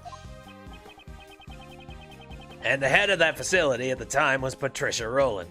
Oh. Apparently Rowland always referred to it as her home. And synchronicity. It seems that suspicion would naturally fall upon her. Patricia Rowland, Blaze the Best, and President Huang. The darkness that remains from the SS5 incident still casts a shadow on the president's case. Kay, I'd like you to input the investigation data from Jack Cameron's murder case. We can probably assume that he was killed by one of the kidnappers. So if we solve the murder case, we'll know who the kidnappers were, right? Precisely. I'm counting on you.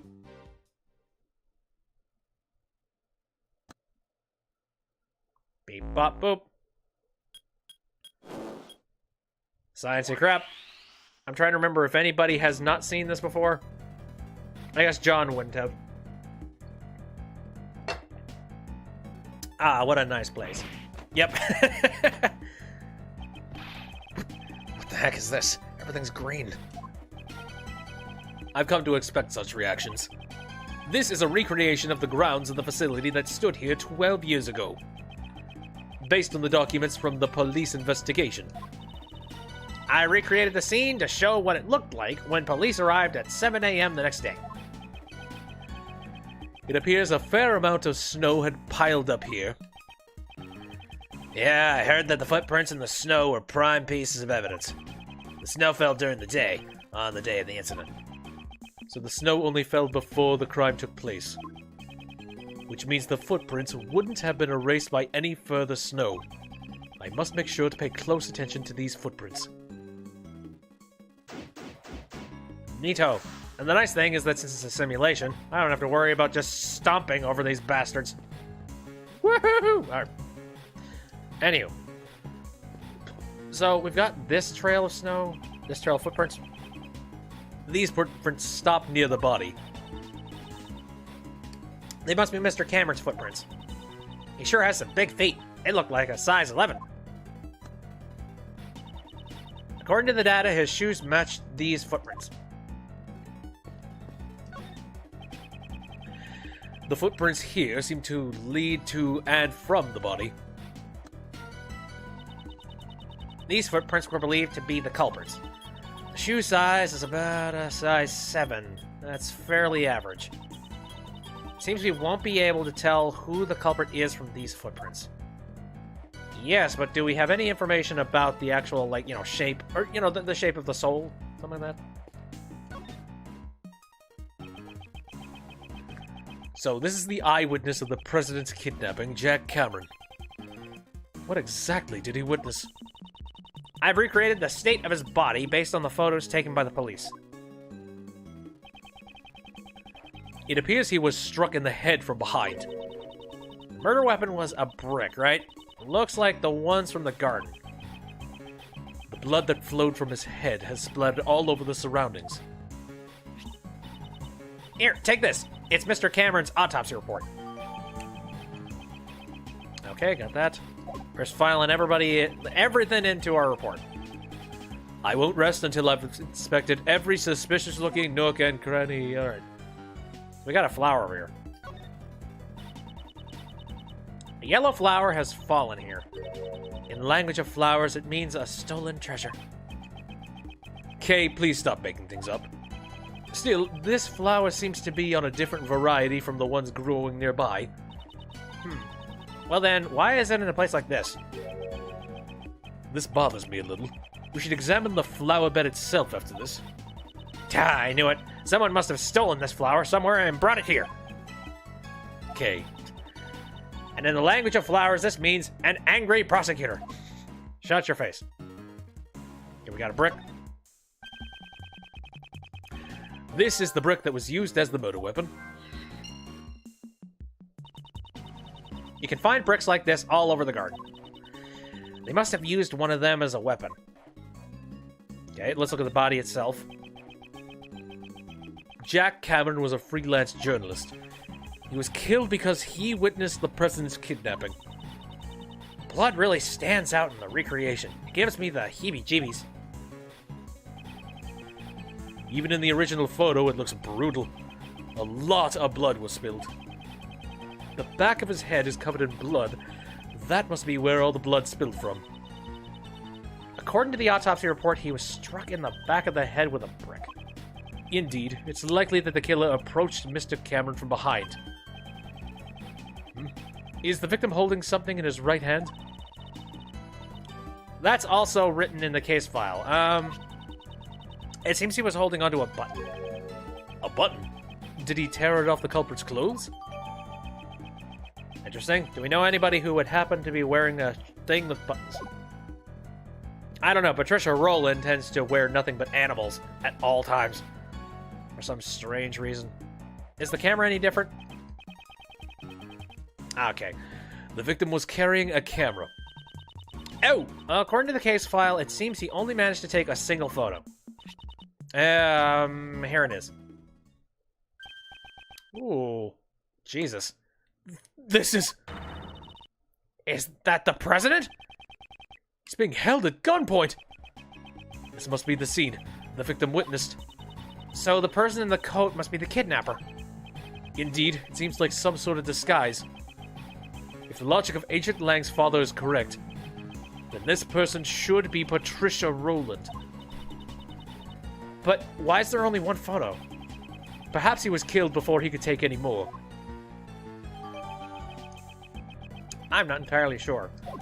Also, one thing that kind of squicks me out a little bit is the fact that Edgeworth's dad would wear that kind of a coat, but that's neither here nor there. I just wanted to make that, talk about that. I assume this is the victim's cell phone? That's right. Apparently Mr. Cameron gave his eyewitness testimony over the cell phone. What do you mean by over the cell phone? After Cameron found the president, it seems that he called his girlfriend, but she didn't answer the phone, so Cameron left a message on her answering machine. That tape is in the case files too. You want to hear it? Please. Gregor is already dead by then. Yeah, I know. I just like it's a weird sort of synchronicity. Hello, Jill. Are you asleep already? I'm in front of the facility now, but something's not right. President Huang is here of all places, and what's more, crap, the lights just went off. I can barely see a thing now. I can't believe it, but it almost looks like he's being kidnapped. I thought I'd let you know. Uh-oh.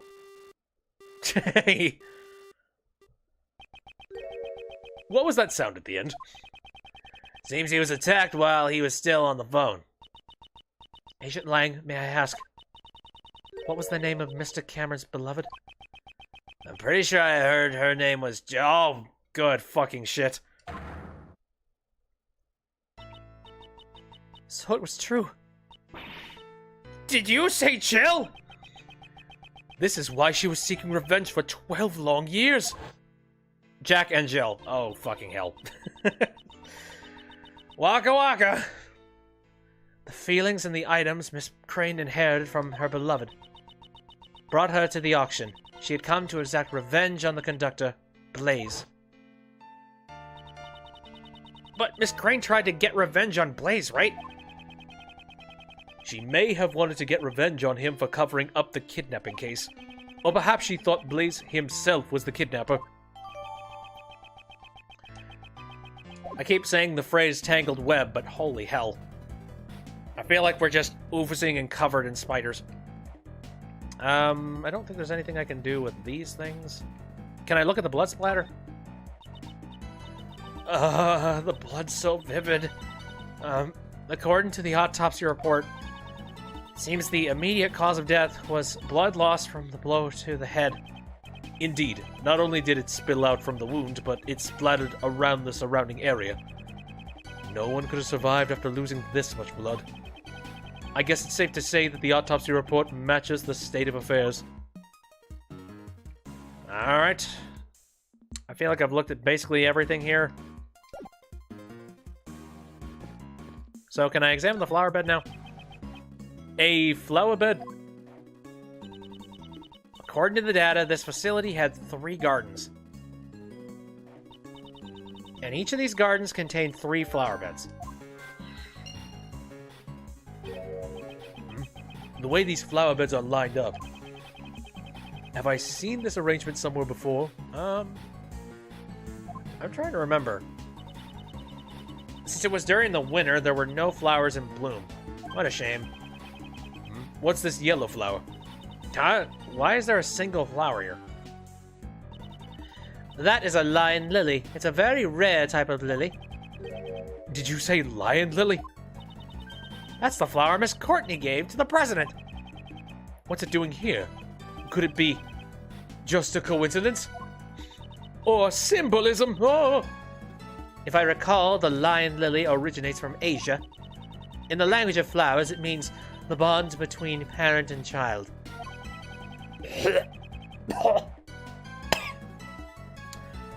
Sorry, I just got choked up over a lot of extra sweetness. I never knew you were so familiar with flowers. That much is common sense. You're simply lacking in your studies, Miles Edgeworth. Alright, so there's that stuff. We got this. Look at the bear.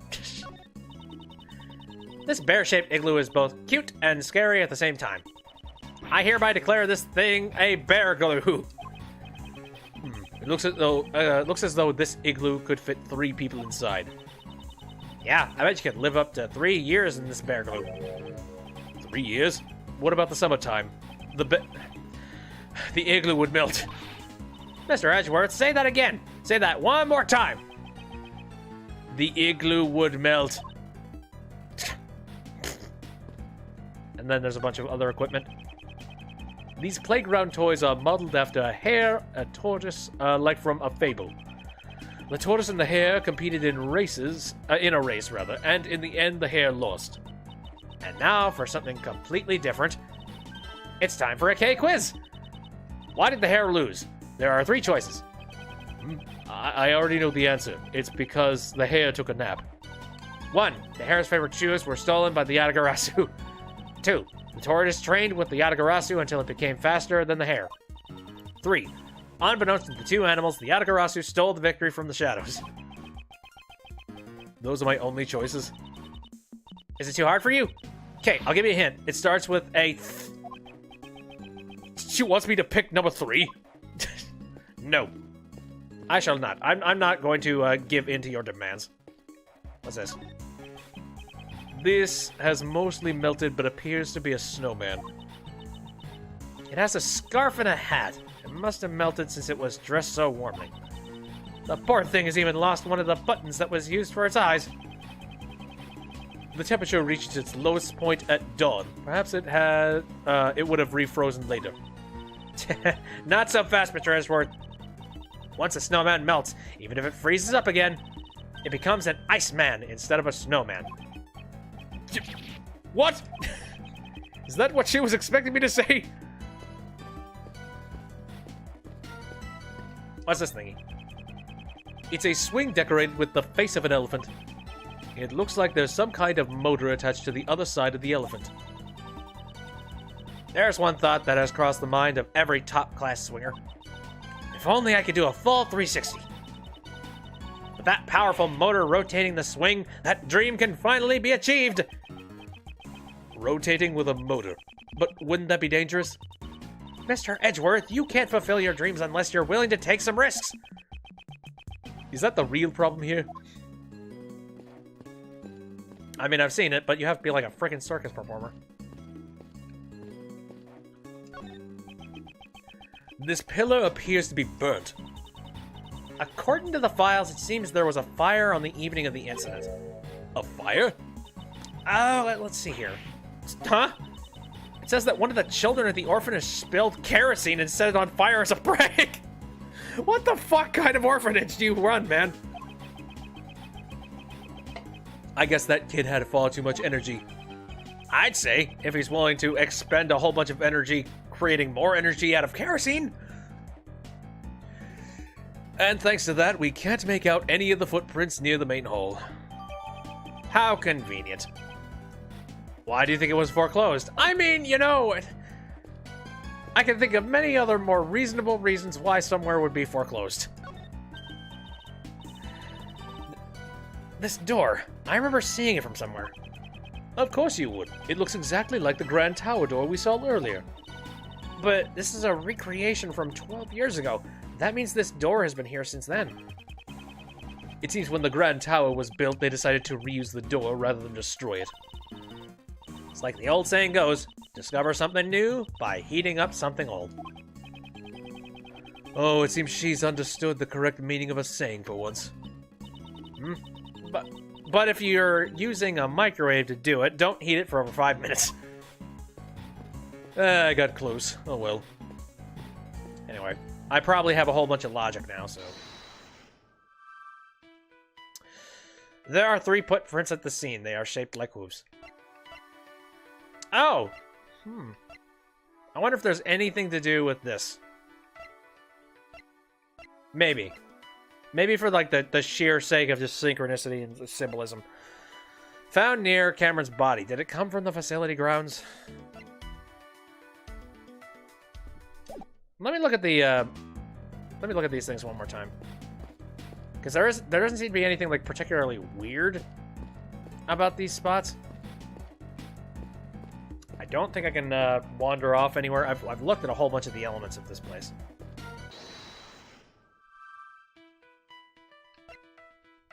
So, I see a sync up between 3 footprints that were located at the scene. And 3 gardens, each had 3 square-shaped flower beds, so maybe there's some kind of symbolism going on. Apparently, alright. Perhaps this is the true nature of the monster's footprints. True nature? Compare the positions of the 3 footprints and the 3 flower beds on the left. How? The exposed areas of dirt match the areas where the flower beds were.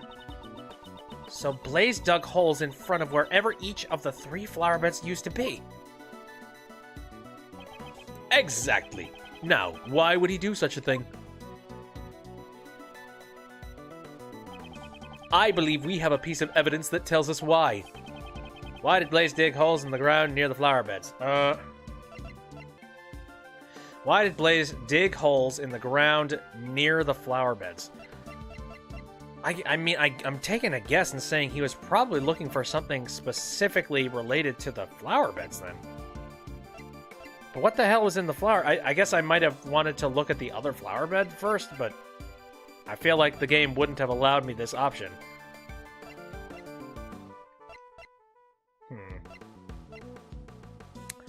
I'm just gonna use the bouquet just because that's the one thing I found in the flower bed. This is the reason why Blaze dug holes in the ground near the flower beds. Aha! So what does that tell us? Isn't it obvious? No, it's not. Obviously, this tells us absolutely nothing at all. Please be more serious, Mr. Edgeworth. Well, that wasn't it. Also, this blue truck is still sitting in here. Driver wasn't in. For a second there, I read that. I was just like, the driver wasn't inside. I quickly glanced at it, and I thought it said the driver was insane. I was like, what? How do you claim that information? I don't know. And this is the IS-7 incident, so that's probably nothing. Report on nightly, Aha! Right here. Whoops, was not paying attention. The report from Patricia Rowland to Blaze DeBest. It says that something was laid to rest in front of the flower bed. So Blaze was following Miss Rowland's instructions to dig it up. But why would he dig up 3 holes? The report didn't state which of the 3 flower beds the item was in front of. Oh, so Blaze didn't know exactly where to dig. That's why he had to dig up all 3 spots. Most likely, yes. I'm sure Blaze himself was none too happy about that. He went through all that trouble? I wonder what he was trying to dig up. That's a good question. Probably one that is not going to be answered anytime soon. The murder weapon is a brick. Instructed by Patricia. Something was dug up near the flower beds. I'm trying to think. I feel like there's probably something else that's sitting out here that I just need to look around for. You guys have anything to say aside from that? 3 flower beds and snow. Agent Lang, what's the matter? Something strange. I wasn't able to read the SS5 incident case files until now. Since Blaze had all access to that information restricted. Yeah, that's right. And yet, I feel like I've seen this exact scene somewhere before. What do you mean? Where did I see this? If I could just remember it. He looks deep in thought. I should leave him alone for a while. Did somebody say deep in thought? As in deep in T-H-O-T? Actually, God, has anybody used that pun yet? If they haven't, they should capitalize on that. Wait, was that all I needed to do? What the fuck? We've learned pretty much all that we can about the situation at the time of the murder. Oh, in that case, is there another scene you'd like to recreate? Yes, would you do the honors? I would like you to recreate the scene when the victim witnessed the president's kidnapping. Right, I'll recreate that scene based on Mr. Cameron's photo.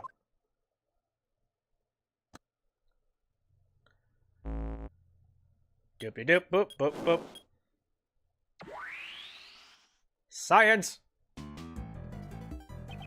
dang. Mr. Cameron is standing in the middle of the flower bed. Flower beds, rather. And the president and his kidnapper are standing on the road. Mailman based his initial investigation on this man's eyewitness testimony. As a result, it led him to believe that the kidnapping and this facility were related. And that's how he came to suspect the head of the orphanage, Patricia Rowland. Yeah. But in court, Blaze the Best treated this testimony as if it meant nothing. Why would he do that? The president and his kidnapper were not standing inside the orphanage grounds, so a connection between the orphanage and the kidnapping was difficult to prove. Ball hockey? I see. It's not like they were seen inside the orphanage after all. No matter how much evidence the detectives gather at the crime scene, it doesn't mean squat if the prosecutor won't use it in court. Blaze the Best had some kind of connection with Patricia Rowland. I figured they have some kind of deal going on. In other words, you think that Blaze was one of the kidnappers. However, your father was convinced that Patricia Rowland was the culprit. Your father was a highly capable investigator, I presume. Might he have had some other basis for his conclusion besides the eyewitness testimony? Yeah, I figure he did, but I have no idea what it was. My old man never really talked much about this case. Probably a little bit of a shame. Agent Lang's father, Dai Long Yang, President Wang's most trusted confidant. The truth he discovered was suppressed by Blaze the Best. First, we must find that hidden truth. Alright. Well, Leon... Okay, so we got a couple of things that are like brand spanking new at this stage. Cameron took a photo of the president from this spot. And he also called Miss Crane, right? At the time, the killer was already behind him, holding the murderous brick. What a horrifying brick. So now we got you guys. I won't rest until I've inspected every suspicious-looking nook and cranny. Di Young Huang, 12 years ago, he was still the president of Zhengfa. Doesn't he seem a bit younger? Though it might be hard to tell since it's so dark. Indeed, and with the situation being what it was, his facial expression seems a bit strained. I wonder where the president was taken... Wait, after this. We don't know that yet. However, if the answer to that question lies here, it should become clear when we continue the investigation. And then again, this little Carmen Sandiego thing happening here. It's the president's kidnapper. Let's try drawing out whatever we can from their appearance. Right, I got it. Their appearance. Hello, Biscuits. How's it going? First things first, the kidnapper threatened the president with a gun. Look at how they're holding the gun. It's like they're trying to show it off. Totally not cool. Unfortunately, we cannot see the person's face because it's hidden by their coat and a hat. And look at that pop collar. It's like they're trying to be all that. Totally not cool. Their body seems relaxed, suggesting that they have a composed mental state. They even have one hand stuffed in their pocket. Totally not cool at all. Okay, I'm sorry, but that's stuff I've drawn out from their appearance. Well, you're judgmental as hell. That may be true, but... Alright, and then this is the thing I noticed. About the snowman. When we recreated the scene where Mr. Cameron was killed, it had already melted. Its scarf was all soggy, and one of its button eyes was missing. Indeed. At this stage, it appears that most of its original form was still intact. Although there's one spot that looks unnaturally lacking. Poor thing. I bet some naughty kid must have picked it off. Although, from a thief's perspective, that kid does have some promise. Shit. Was it plucked off by one of the children at the orphanage? No, perhaps it was taken by an entirely different person altogether. Oh, I think I know. And we're going to deduce that. Right, I happen to have a button sitting in my inventory right the hell now.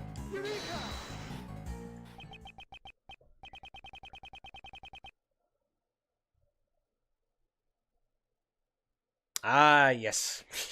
I've heard that joke before. American when I go into the bathroom, I'm American when I come out of the bathroom. But what am I when I'm in there? I am European. Or, European. I guess not to ruin the joke. This snowman, wouldn't you say it's missing something? Oh, its right eye is missing. Precisely. And what's more, that missing eye happens to be in our possession. You've been punning a lot of the streamers you follow. Hey, that's fine. I think this world needs a lot more bad puns. The button that Mr. Cameron was holding onto. It's got the exact same design as the snowman's left eye. If we assume this button was indeed the snowman's eye, a huge contradiction arises. If this button is the snowman's eye, what contradiction? Okay. The location of the victim. The location of the snowman and the location... Well, okay.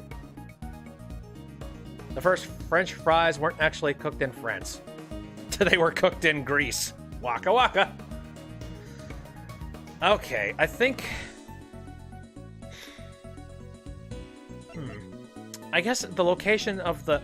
What the ever-loving hell... It doesn't really make a whole lot of sense because the snowman is clearly stationed directly outside of the orphanage, so I don't think the snowman would be anywhere different. I think the location of the victim would be different. The victim was holding on to the button. Furthermore, the button was stained with blood. In other words, he grabbed the button after he was attacked. For example, if we were to picture it in this way. After being struck in the back of the head, Mr. Cameron lost his balance. As he was falling, he reached out his hand towards the nearby snowman. However, it could not support his weight, and he collapsed while still grasping the button. That means Mr. Cameron was near the snowman when he was attacked? Indeed. At the very least, he must have been within arm's reach. However, it's quite clear that he would not have been able to reach it from his current position. But Mr. Cameron's footprints only lead towards the flower bed. Can we be certain that these footprints really are Mr. Cameron's? It seems we'll need to investigate them one more time. Again, I need everybody's shoe sizes. Understood. I'll recreate the time the body was discovered scene one more time.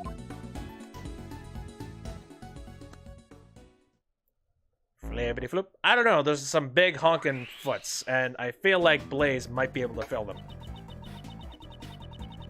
These footprints should match up with Mr. Cameron's shoes, right? Let's inspect them again. These footprints, are they really Mr. Cameron's? They're from size 11 shoes, and these huge footprints match up with Mr. Cameron's shoes. No matter how you look at it, they're moving steadily towards the center of the flower bed. But when Mr. Cameron was attacked, he grabbed the button from the snowman. Even with a great thief's peak human conditioning, your arm just can't stretch that far. Unless you are Mr. Incredible. Let alone an ordinary civilian, it'd be completely impossible. The footprints come from the shoes worn by the victim, just as the case file says. However, does that mean Mr. Cameron was the owner of these shoes? We should re-examine Mr. Cameron's shoes. Mr. Incredible doesn't have stretch powers. Oh, damn it. Alright, who am I thinking about then? Wait, no. Mr. Fucking shit. No, not Mr. Incredible. Fuck, Mr. Fantastic. No. Fuck. Yeah, it's Mr. Fantastic. My bad. Sorry, I'm getting like my comic book nonsense mixed up.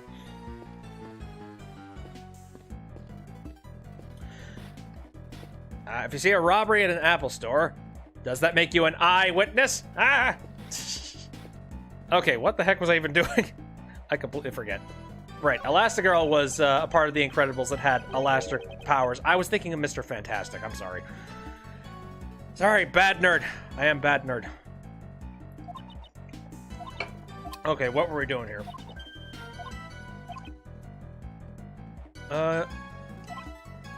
Does that mean Mr. Cameron was the owner of these shoes? We should re-examine Mr. Cameron's shoes. So we're going... I didn't even look at the shoes of the victim. Super bad nerd. I don't know. I feel like you could be a nerd without having a few, a few qualifying things. These shoes should match the footprints, however... These shoes, it seems like they were not the ones originally worn by the victim. So someone nicked his shoes and replaced them with bigger ones? Weird. A ham sandwich walks into a bar and orders a beer. The bartender says, "Sorry, we don't serve food here." I've heard that one. What do you mean? If you look closely, you'll see the laces were tied up strangely. And the size doesn't seem to fit quite right either. So yeah, somebody just, like, gave him a new pair of shoes. Weird. That would mean these huge footprints leading up to the victim's feet Were most likely made by someone other than the victim. So then the footprints leading to and from the victim's head must be Mr. Cameron's. No, not necessarily. They seem a little too small to be the victim's footprints. Yeah, and he's still got some pretty big shoes, I think. Would you like milk in a bag, sir? No, just leave it in the carton. Oh, Dad. Dad jokes. I do wonder why people are so weirded out about the concept of milk in bags. Like, whatever, man. As long as milk gets to and from wherever it is you need milk. Like, whatever. So none of the footprints are his? Then which way did Mr. Cameron walk from? It's quite simple. The victim did not walk here on his own. Rather... Yep. Mario in the Twitch chat says, "I'm Canadian. Milk in bags is normal." He was carried here after he was murdered by the culprit. The question now becomes, where was he killed and carried from? Perhaps it was near the snowman after all. Perhaps, but now that we have done that, can I splice together any bits of logic? Did you hear about the guy who invented lifesavers? They say he made a mint! Knee slap! Alright, so the body was moved. There are signs that Cameron's body was carried from somewhere. Found near Cameron's body. Instructed. Why did you tear up the flower beds? Blaze had Patricia found not guilty. Were they partners in crime? I wonder if there's anything that connects here. I don't know. I'm looking at all that, and I don't know if any of it fits. I bought some shoes from a drug dealer. I don't know what he laced them with, but I was tripping all day. That's a good one. Maybe the murder weapon. Perhaps the murder weapon was buried somewhere. Don't know why you would want to hide that. Nope. Okay, apparently not. Kid says, "Hey, I was thinking." Dad replies, "I thought I smelled something burning." All right, not exactly a shining example of the perfect line of logic. Oops. Again, I have this strange suspicion that I'm missing something. Do you guys have anything to say? Scruffy, don't you dare say a word, I'm warning you. Mr. Edgeworth, please help me, sir. What is it, Detective Gumshoe?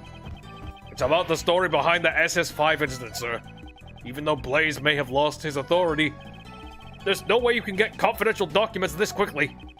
That got me curious, so I made a few calls and asked around, and I found out that Miss Von Karma used all sorts of forceful tactics to... Scruffy, I thought I warned you! You've done a lot for us, Franziska. I promise I will bring this to an end with my own hands. A termite walks into a bar and asks, "Is the bartender here?" What a scoop! Would you look at that? Those folks have done turned green! Maybe they're sick or something, but their clothes are green too.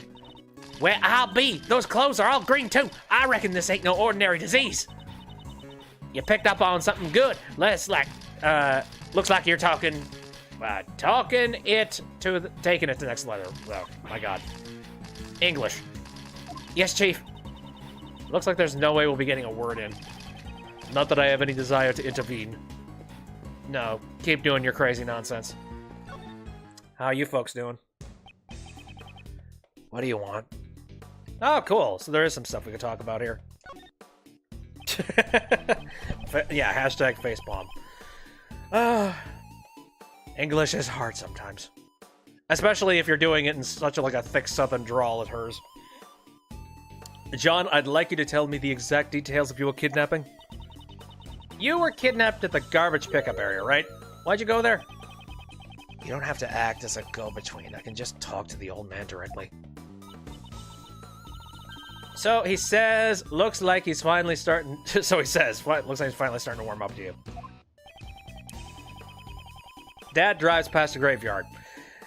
Did you know that's a popular cemetery? People are just dying to get there. Dad, stop! I went to the garbage dump to throw away the flowers I found on the body. It was nearby, and I thought it'd be hard to find there than if I just tossed them in a trash can. I went there last night too, but the gate was locked.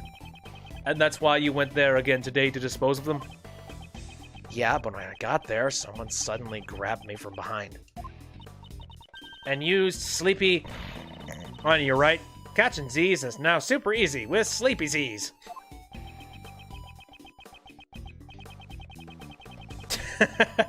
Mario in the Twitch chat says, how do you know when a joke is a dad joke? When it's full of groan.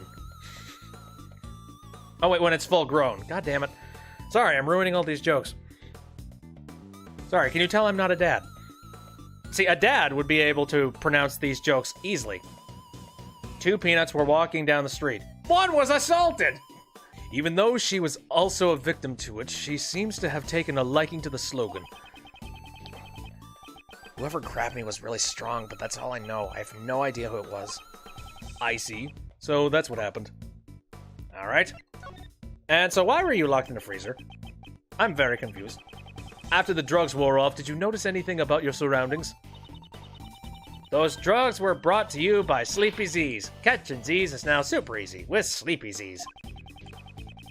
It was kind of cold when I woke up. It was in a dark, empty room. Boxes with foreign writing on them were lying around, so I figured I was in a warehouse. The whole place was like a giant refrigerator. It was a commercial warehouse. That's right, John was rescued thanks to the collective efforts of Kay and Detective Gumshoe. Since it was still a bit cold, the cooling unit's power must not have been cut for too long. For some reason, they didn't think to take my phone, so I used it to call for help. I see. In any case, it's good that you're safe and sound, John. I don't need your fake sympathy, old man. Hey, you be nice to your elders. I mean, what an incorrigible child. He's just like a certain someone I know. Ugh. So I didn't get any new logic from that, did I? Nope.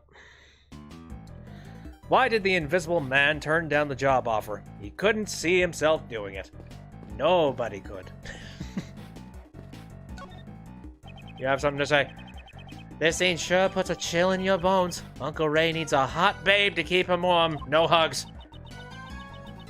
Could you please try to be a little more serious? Please try to be a little more serious. Oh, if that's what Kay wants, I guess I have no choice. Miles, this is where it all began. Isn't that right? Yes, I fear that is the case. What was Patricia and Blaze's true goal? There's still many mysteries yet to be solved. Indeed, it is just as you say. Particularly the mystery of what will happen to Kay, Ray's love? Isn't it suspenseful? What? Not even a little. You just couldn't resist, could you, Mr. Shields? Why can't you ever stay serious for more than a minute? I don't know. The same thing could be said to you, Miss Faraday. I think he's genuinely incapable of staying serious for that long. Old man, he's the same age as his mom. You have anything to say? Oh, yes. After the SS5 incident, the president completely changed. Well, he must have felt like his trust had been betrayed. I guess it's only natural. He cut off all ties with the Lang clan, putting an end to our deep bond of trust. My old man wanted to at least apologize in some way. So he tried to go see the president more times than I can count. Of course, the president refused to meet with him. He wouldn't even give him that time of day. I don't know if it was from the bodyguards, but there were times he'd come back all beaten up. But me standing around talking about the past doesn't do jack, does it? I shall be the judge of that. For now, just keep telling us what you know. You're still as tactless as ever. Well, I figured you'd say as much. A woman is on trial. Hey, fitting. For beating her husband to death with his guitar collection. Judge says, first offender? She says, no, it's a Gibson, then offender. Yay. The fall of my old man was also the fall of the Lang clan. The family that failed to protect the president. That's what we became. My old man started to investigate the case like he was possessed. Could someone so driven by obsession truly conduct a proper investigation? Sheesh, you really don't pull your punches, Mr. Prosecutor. Don't think I blindly trusted in his investigation just because he's my own man. His investigation was meticulous down to the last detail. Apparently, he even conducted a thorough interview with each and every kid at the orphanage. Oh boy, that must have been an annoying weekend. He interviewed every child? I wonder how fruitful his results were. How do you make holy water? You boil the hell out of it. Accurate. Okay, so I've talked to a whole bunch of people out here, but I've gotten very much nothing from anybody. And I don't know, I'm starting to think that maybe I should swap scenes. Actually, let's try this first. Oh, you want to hear about the Little Thief's newest feature? Not particularly. What? Come on, don't say that! Using the latest feature, we can now recreate the scene at different times. She just went ahead and started explaining it. When you ask a dad if he's alright. No, I'm half left. Kid number 5. Sleeping? So everybody, I was asleep. I was also asleep. I wasn't doing shit. Hi? Right now we can recreate the scene based on the police investigation report and Mr. Cameron's eyewitness testimony. Please, let me know whenever you want to switch scenes. Have you noticed anything? Maybe you have an idea. So, there was an orphanage here 12 years ago. And what's more, the head of the orphanage was Miss Rowland. Talk about a surprise. So that means this was where the SS5 incident occurred 12 years ago. The one where the president of Zangfa was kidnapped, right? Yes, and the only witness, Jack Cameron, was then subsequently murdered. However, when you consider that the case was classified as top secret, it starts to smell fishy, like there's something hidden behind the case. Even so, the people involved in the incident aren't they all people that we already know? Patricia Rowland, Blaze DeBest, and the president of Zangfa. The cases that we've been involved in recently, the SS5 incident, it's hard to think they're not related. Let's steal the truth hidden behind this case. I'll keep updating the info if we find out anything new. So, let's focus on the areas that have changed in the recreation. That's actually a pretty good hint. Maybe I can, try and line some stuff together with that. You know, flip-flop between the scenes and see if maybe that does anything different. A kidnapping, a murder, and a fire on top of that. So much happened that it's hard to keep things straight. The fire was caused by a child on the evening of the incident, which means the fire occurred before the kidnapping and the murder. Did you notice something about when the fire started? Indeed, there was a fire starter, a twisted fire starter. There's one thing that caught my attention. If the fire occurred first, then something left at the crime scene should not have been there. What has changed at the crime scene due to the fire, and the evidence that I have on hand? It seems I'll need to take a moment to compare the two. Please and thank you. Do you want to recreate the scene based on Mr. Cameron's eyewitness testimony? This is the moment of the incident when the president was being kidnapped. I've recreated the scene. There's no goddamn way. I'm gonna try this. This is probably not correct. But I'd like to know. Okay, good. Thank shit. So they weren't trying to find, you know, any evidence of a body being hidden. Wait, then whose blood is this? Just now, the state of the recreation has changed completely. Oh, I missed that entire thing. Wait, so the blood, huh? So the blood was there before the picture was taken? Okay, that's different. Sorry, I was kind of in an autopilot, being like, skip through. Oh! Regarding this blood stain, the time the body was discovered, seen, has probably been greatly impacted as a result. Let's go check it out right away. Preparations are ready. Since the state of the recreation has changed once again, I should press the Y button and select Change Recreation. Let's give it a try.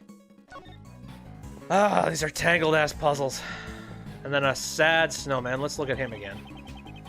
Okay. Mr. Cameron's body was moved. If we consider the button he was holding onto, it's highly likely that he was killed near the snowman. I should take a closer look. Ah, nice. I won't rest until I've inspected every suspicious-looking nook and cranny. Alright, well, we can clearly see the button is missing. The snowman has become a sad sight to look at. It can't be helped. Snow and ice both melt away with time. Just like the mysteries of the cases you've solved, Mr. Edgeworth. As time passes, those mysteries melt away while you continue to keep your cool. You do realize I'm racking my brain trying to solve those mysteries during a case, as we are now. Okay. So, is there anything about the footprints now? Can you see my logic? Just a moment. There are some size 7 footprints going back and forth. According to the police files, these are the culprit's footprints. Indeed, they seem to grow faint and disappear as they approach the road. Did I examine this area? I did not, and that's why I'm kind of interested in this. There's not much snow left on the road after all. As expected, it'd be difficult to determine who these footprints belong to. Alright, anything about the scarf? Nope, okay, nothing very specific about that. Oh, what about this? It appears that the outside of the facility was also decorated with flower beds. Wow, so there are some flowers that bloom in the winter. Snow has even piled up on the flower bed. Indeed, it seems a little cold, and it gives off a refined taste, even though it's just a recreation. Indeed, it gives off a little cold and tastes quite refined, even though it's just a recreation. Stop mocking the way I talk. Did I examine this area? Are you talking just the entirety of the area? Or? Well, here's the set of logic that I currently have. I have information about the murder weapon, which was a brick. I have the information involved with the body being moved.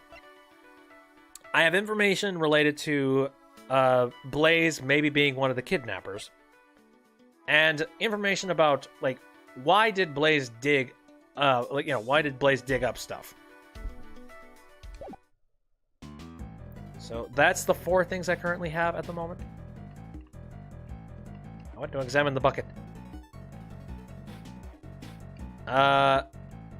Examine this. Okay, you're saying examine this area specifically? So I've already looked at the footprints.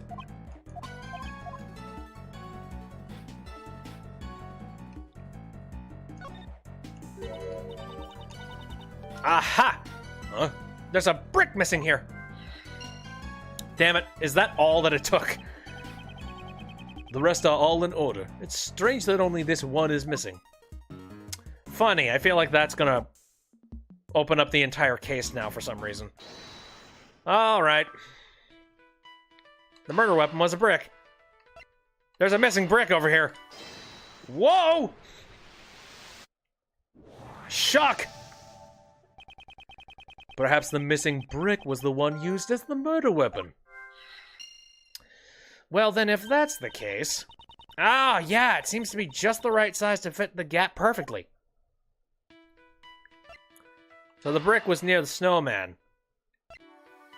the body was moved, but we can make an assumption that it was moved from where the snowman is. Yeah, see what I mean?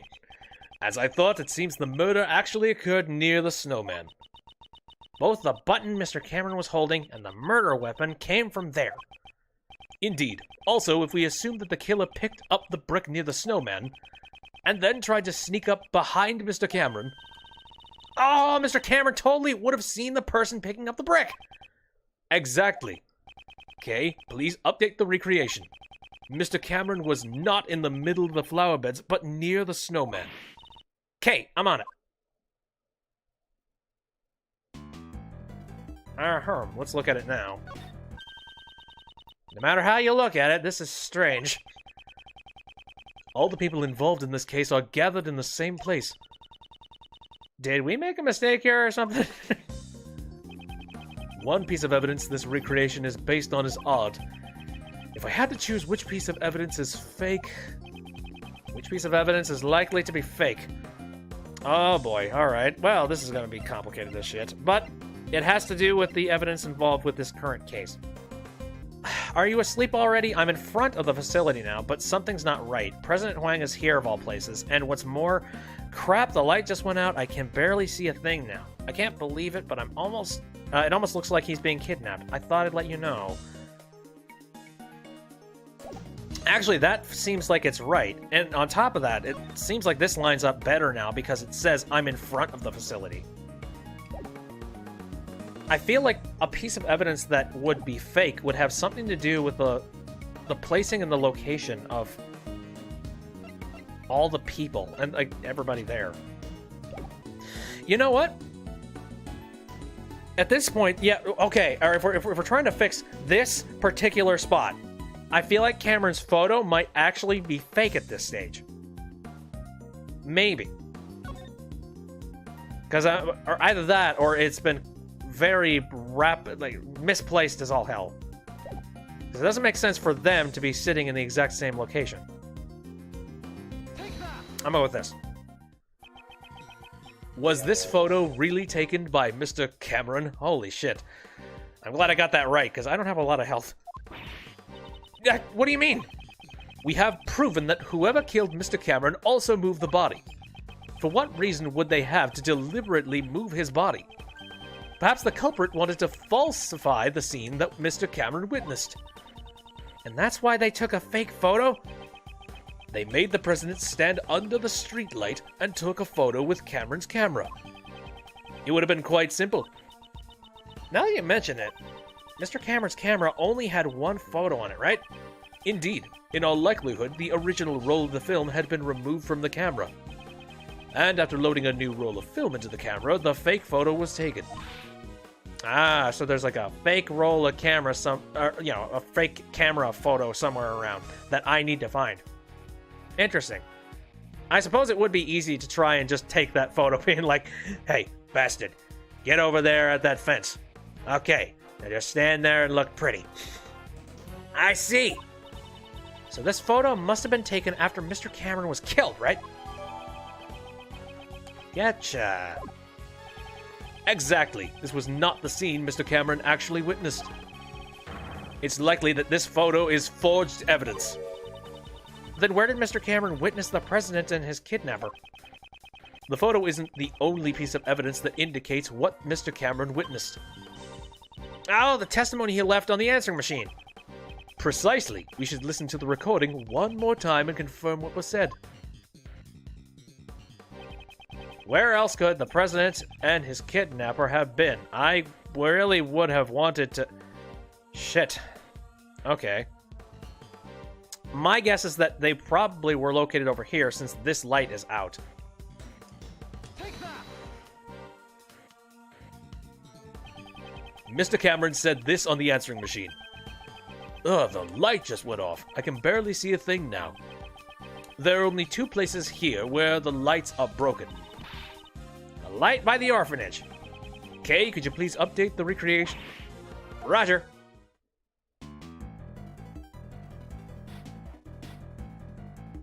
Alright, so this happened around the fire spot. That'll probably help out a little bit. So the kidnapper was near the orphanage? Indeed, with this, we've shown the connection between the orphanage and the kidnapping. So that's why they moved the body and took a fake photo to create a false testimony. To create false testimony, holy shit. In order to remove any suspicion towards the orphanage in court. Very, very convenient that that happened to happen. And that they threw the entire case away, you bastards. With this, the state of the recreation has changed completely. The time and body was discovered scene has probably been greatly impacted as a result. Let's go check it out right away. Preparations are ready. Since the state of the recreation has changed once again, I should press the Y button and select Change Recreation. Let's give it a try, okay. Before I do that, let's look at you guys. So this is where the president and his kidnapper was really seen. That is correct. However, now the orphanage can no longer avoid suspicion in the kidnapping. That's why it is necessary to distance the kidnapping site from the orphanage grounds. It was necessary, rather. Ah, sneaky. So that's why they took the fake photo. They disposed of Cameron's film and threatened the president near the road. Then, using new film, they took the false photograph. If Blaze was in league with the kidnappers, he could conceal any incriminating evidence. In fact, the SS5 incident case files had been sealed away until Blaze's recent downfall. Ooh, the truth of this case is being revealed, little by little. Indeed. However, some mysteries still remain. We'll need to thoroughly investigate changes in the previous recreation. That's fine, that can be done. Here, change the recreation now, please. Alright, so now the murder took place over here. Hi, Francie. Originally, Mr. Cameron's body was here. In order to be consistent with the fake photo, he was moved to the center of the flower beds. Then the footprints going back and forth from the body, could they be... Indeed, there's only one possibility at this moment. These footprints were probably left when the body was moved to the flower bed. Right, and then we got this blood stain, we got the brick, all these things. Can we check this? So, nothing particularly new with this. What about these feet right here? That seems fine. And what about the brick? And the bloodstains? And all this jazz? Like, what? This bloodstain doesn't make a whole lot of sense at this stage right here. And we still got a flower sitting over here. A yellow flower is fallen here. It's called a lion lily. Indeed, Francisca told us earlier. Apparently it comes from Asia. Yep, in the language of flowers, I think it means the bond between partners in crime. Get your head out of the crime and stealing gutter. It's the bond between parent and child.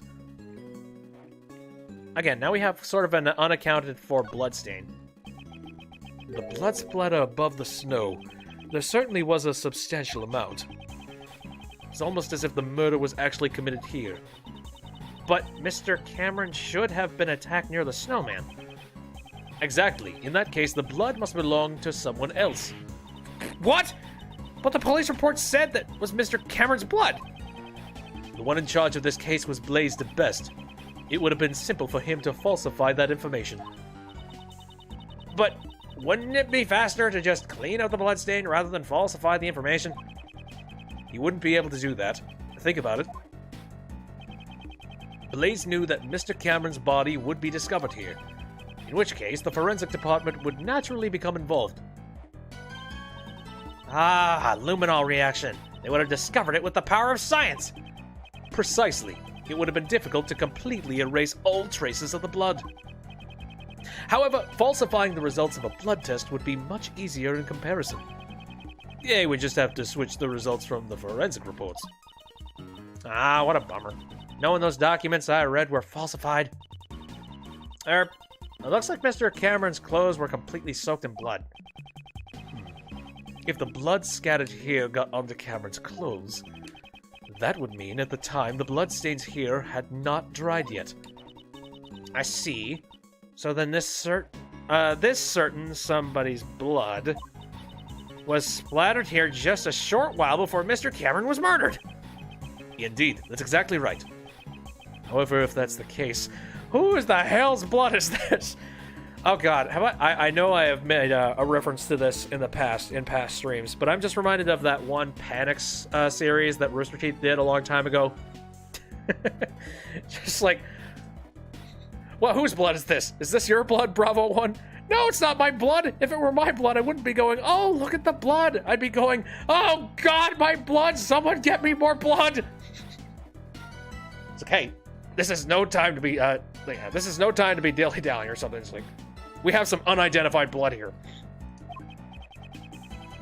Wouldn't a new contradiction arise in this recreation? Again? Why? Where did the blood come from? Oh, and now I can deduce something here. Prior to the incident, a child's prank caused a fire on the facility grounds. So, wait a minute. So was this blood spilled, like, before the fire? This evidence clearly contradicts the state of this area. Oh, and specifically, where does the contradiction lie? Around here, perhaps? If you don't know, just say so. I should think this over one more time. Okay, alright, maybe I think I might have examined the wrong spot. Here. The blood cuts off, but there happens to be a fire. Eh? Shit! I was right! I just didn't point at the right spot. God damn it. This is a clear contradiction. You mean this bloodstain? Do you see how this bloodstain is broken up by the remains of the fire? This is proof that the fire occurred after the blood had scattered around this area. But I thought the fire occurred before the murder. It seems that information is suspect as well. If the fire had broke out after the murder, then the child who started the fire should have seen the body and the bloodstains. Why then did he not come forward as a witness? It's likely that would have put Blaze at a great disadvantage. Guess we'll need to investigate the fire in more detail. Hey, you! Yes, sir. There should be some records of the fire in the police department under a different case file. I want you to bring me every last investigative report about the fire. Understood, Chifu. Oh, and one more thing. What is it, sir? Contact the house of Lang and Zhang Fa. There should be evidence from this case in my old man's room. What do you mean? I just remembered why I recognize this scene. A long time ago, I saw a picture in my old man's room. There was a drawing resembling this scene. What did you say? However, I think it looked like something a child drew. A child? Then the artist may have been the culprit behind the fire. Should still be somewhere in my old man's room. Have them send it over here. I managed to do this section with little trouble. Really? I'm kind of... I don't know. Honestly, I was kind of like scratching my head pretty hardcore. Alright. What did Blaze dig up? Was Blaze a kidnapper? Do these things connect? I am not entirely sure. I'm gonna save real quick. Well, let me check. I have enough that I could burn this, so... I don't feel like this would connect, but... It does connect! Holy shit!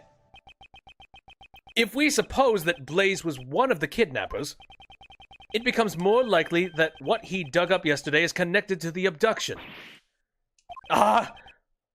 What is it?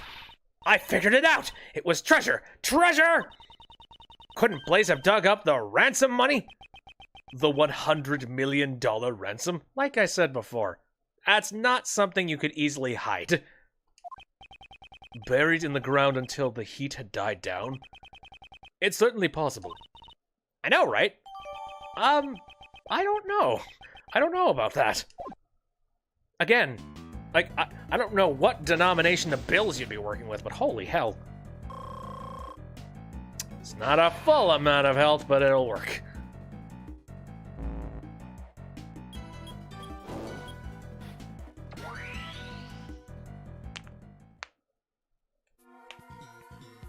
Hello, MIB. Shafo, I'm back. I brought the information on the fire the kids started and a photo of the drawing in your father's office. And also, I've been waiting for this. Hurry up and hand him over.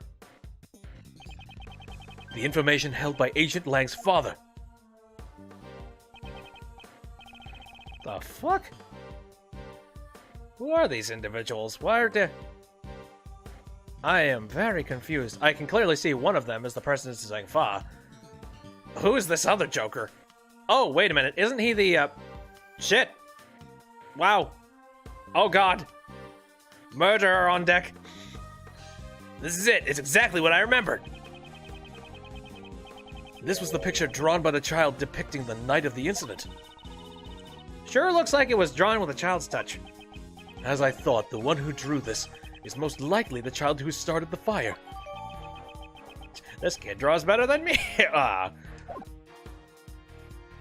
I will say, yeah, this child does have quite a bit of knowledge about, I don't know, composition. Shifu. What now? Sorry, but it's gonna have to wait. Hey, Mr. Prosecutor. Why do you think my old man had this? Perhaps he obtained it during the course of his investigation into the incident. Although I don't know why he would have concealed it. It's almost as if an adult drew it in for the game. Oh, wait. Agent Lang might be able to see the details of that fire. The fire. Yeah, sure. You know, I haven't played WarioWare, but I have seen some playthroughs of it. You know, the new WarioWare Gold game. And apparently there is, like, an amiibo function in the game where they had a whole bunch of kids draw Nintendo characters. And then they made it so that if you use their amiibos, you can pull up those drawings. And I thought that was kind of cool. Like, that's a nice little touch. Allow me to read it post-haste. The boy who started the fire snuck out of bed on the night of the incident. Seems this boy went missing several days later. Oh, God, great. What? Don't tell me that he witnessed something he shouldn't have. That's horrible. He was only a child after all. While I'd hate for that to be the case, we can't rule out the possibility entirely. Apparently the boy left some stuff behind at the orphanage, and it was taken as evidence. Oh, what's this? What's that doing in here? Mr. Prosecutor, do you recognize this? Yes, I know one piece of evidence that's related to. Holy Mother of God. It's the missing link, the part we've been waiting for. This little Mozilla doll that has basically roamed the entire country. I don't know what it's doing here, but isn't that the missing horn from this Mozilla doll? No way, you mean this came off the president's? You know of it? Yeah, I noticed the president kept it close by as a decoration. I always thought it was strange how one of the horns was missing. If you twist the horn, this doll will play back any previous recorded audio. So if we put the missing horn back in place, we might be able to hear a different recording. That's weird that it has two different tape recorders in it, based off of horns, but... Indeed, it is possible. The doll is currently on the 51st floor of the Grand Tower. Hey, you! You heard that, right? Yes, sir. I'll be right back. Shifu, I got it! The mighty Mozilla doll! Well done. Give it to the prosecutor over there. If we insert the horn found at the orphanage into the doll... It is complete. It's a perfect fit. Well, can you hear anything? Mr. Hong, it's Amy. It's been a while. I saw the news that you would be coming to this country. I was really nervous about doing this, but I decided to send you a message. Please, stop the playback! What? Judge Courtney? What's wrong? Stop it now! Who's Amy? It's a boy, your son. He's just been born. I'm sorry, that's all I wanted to... Wait, I'm sorry, that's all I... Sorry. Edgeworth showed up and I'm just like, is this his line now? Nope. I'm sorry, that's all I wanted to tell you.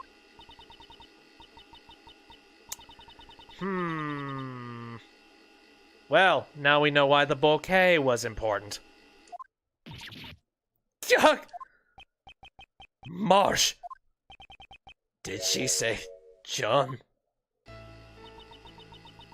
I'll be waiting in the courtyard of the orphanage at midnight on February 9th.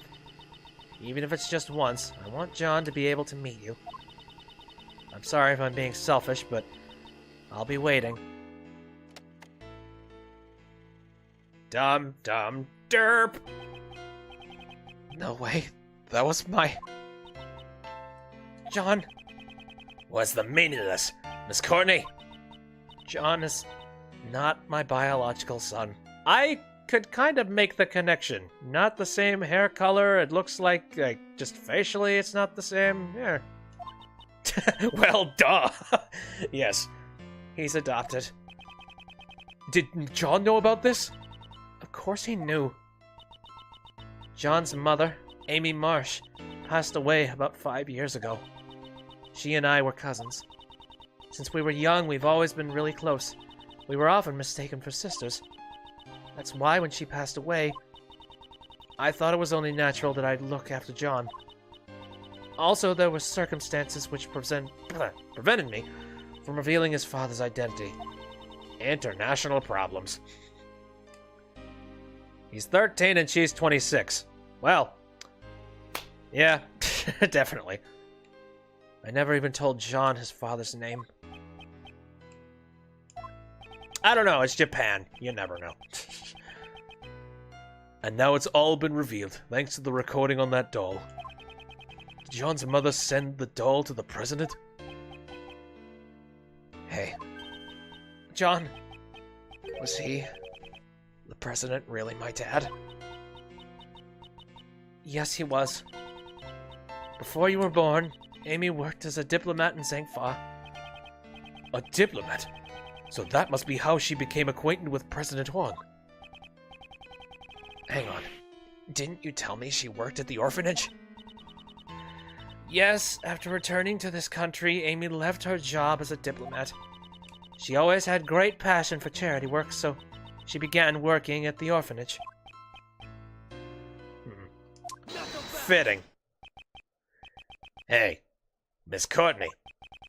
So this Amy girl, she called the president there herself, but she's never showed up at the scene of the SS5 incident. What's with that? Amy couldn't make it. Apparently someone had been following her the whole night. Perhaps it was Blaze? I can't say for certain, but it's possible that it was his doing. After that, Amy never got another chance to see the president again. So she died 5 years ago. This conversation must be painful for John. Oh, right. Hey, John, you thirsty? How about I buy us both some juice? We can go together. Milk or nothing, sister. I'm a part of this too. I'll listen until the end. Besides, I can afford to buy my own juice. You're shot down by a kid. He's very independent. Independent boy who don't need no Yatagarasu. John, do you understand the reason I met with the president 2 days ago? The secret meeting from 2 nights ago. I wanted to tell him about Amy's death and that you were alive and well. But I see. That's why you couldn't tell us your reason for meeting with the president until now. I get it. She would have had to reveal his connection with John. I brought a bouquet of lion lilies so that he would understand I truly didn't know about Amy. Those flowers are a dear memory to the president and Amy. The first present she received from the president was a bouquet of lion lilies. But now even he has passed away. If only he were still alive. Perhaps I could have introduced him to John. What a punk kid.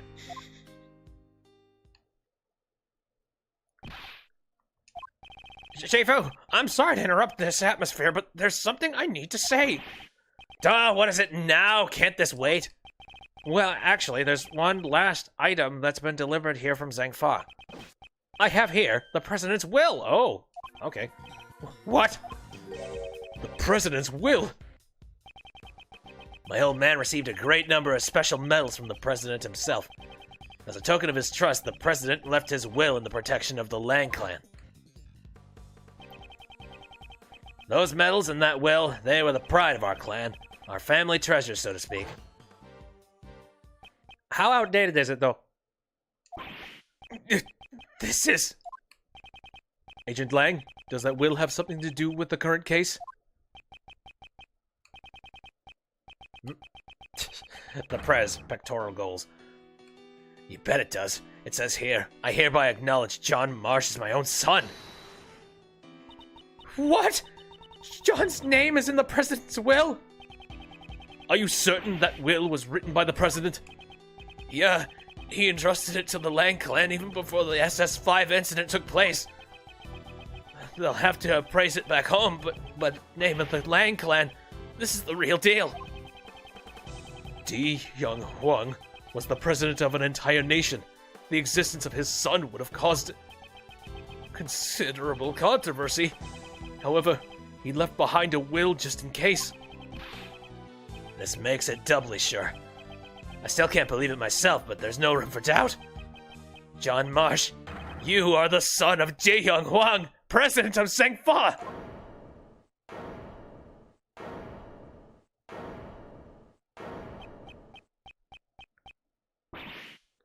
John! Oh, boy. Oh, fucking ninja. John? Shock to be continued. And once again, this was another chapter that took 3 hours. Holy mother of fuck. I feel like they're not going to get any shorter. At this stage, I feel like, yeah, we're going to have like 3 more episodes.